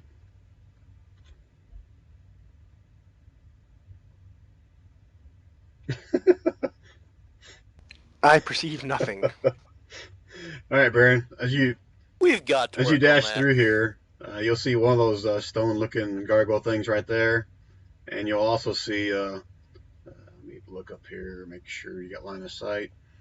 Yeah, sure. You'll see a gargoyle right here, and one right here, and one right here. Again, nothing moving. Just looks like gargoyle statues at this point, but you can see them from that point. And let me move down here and look. Okay, nothing there. Ah.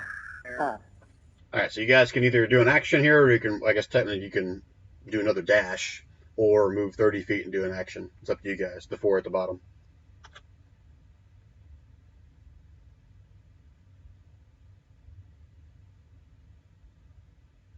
I'm going to keep running. So that's what I'll do.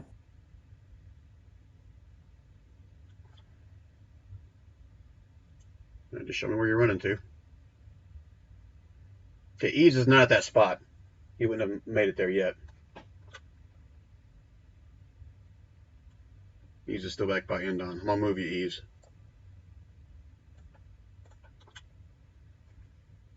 Okay. But Baron, you would be able to see him from that distance. And again, it's about 10 o'clock in the afternoon, so there's plenty of daylight. It's about 10 Yeah, o'clock in the okay. afternoon, so it's plenty of daylight. And then move the dwarves.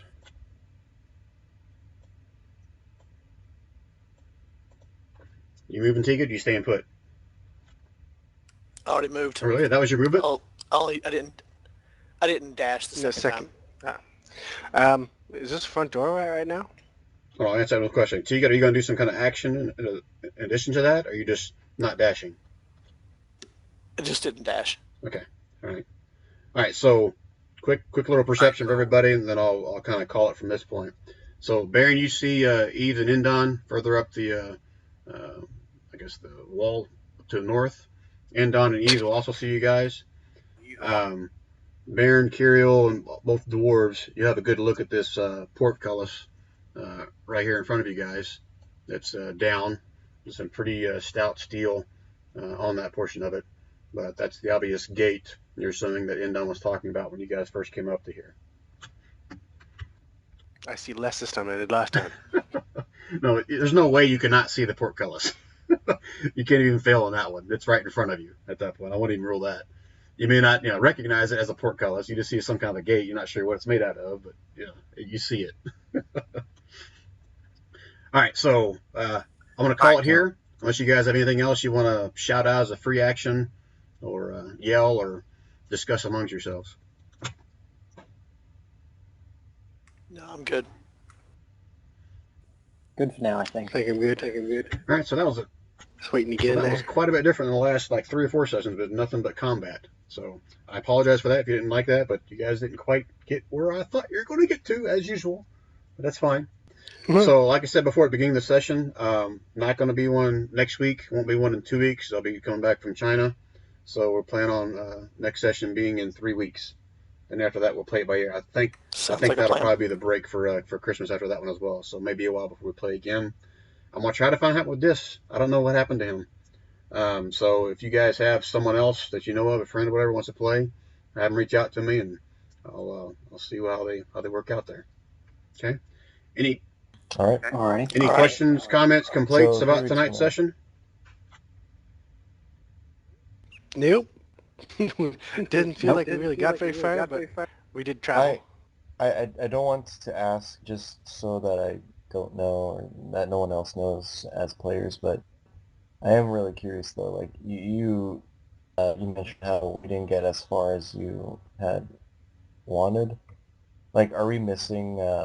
Like, the only question I want to ask basically is like, what is it that we're not doing? Exactly. No, you're not doing anything wrong. that we should Just be doing more. every one of these sessions, I have 2 or 3 options for you guys to go with, and one that I had completely planned out. You guys didn't even go that route. So back when you guys ran into the trolls, You guys didn't want to bother following in the We tracks or anything follow like the that. tracks, yeah. So I was like, okay, that's fine. But The only reason Ban was even considering it is because of what happened to Hano, so... right. But that's fine. I mean, I fully expect that. Just something like, wow, okay, so much for me planning that section. Well, that's fine. I may reuse it somewhere else down the line. That's cool. No, really, you're not upsetting me at all. Don't take it that way, Eves. I'm just saying I wasn't expecting you guys to okay. to go all the way up to Gukumar this fast. But that's fine. You're here, and there's about to be more stuff happening. So, all right, guys. Thanks. Cool. Unless you got any other questions, comments, complaints, I'll cut you loose, and we'll see you guys in 3 weeks. All See right. you in 3 Alright. round. See you All right, guys. thanks, everybody. Alrighty. See ya. Oh, and Baron, Thanks, everybody. You guys have a good one. I will follow up on you on your Yeah. little thing you whispered to me earlier. It's going to give you better clarification on that. Gonna give you better clarification on that. User disconnected from your channel. And actually, if you got time, Baron. Okay, Right, guys. thanks, Kirill. Thanks, Kirill. User disconnected from It's your the middle of the day channel. for you out there, right? Yeah, it is. Well, it's afternoon now. Okay, but- let me kill this recording, then I'm going to ask Let a me kill this few recording, questions and I'm one-on-one gonna with ask you. a few questions one-on-one with you. Alrighty.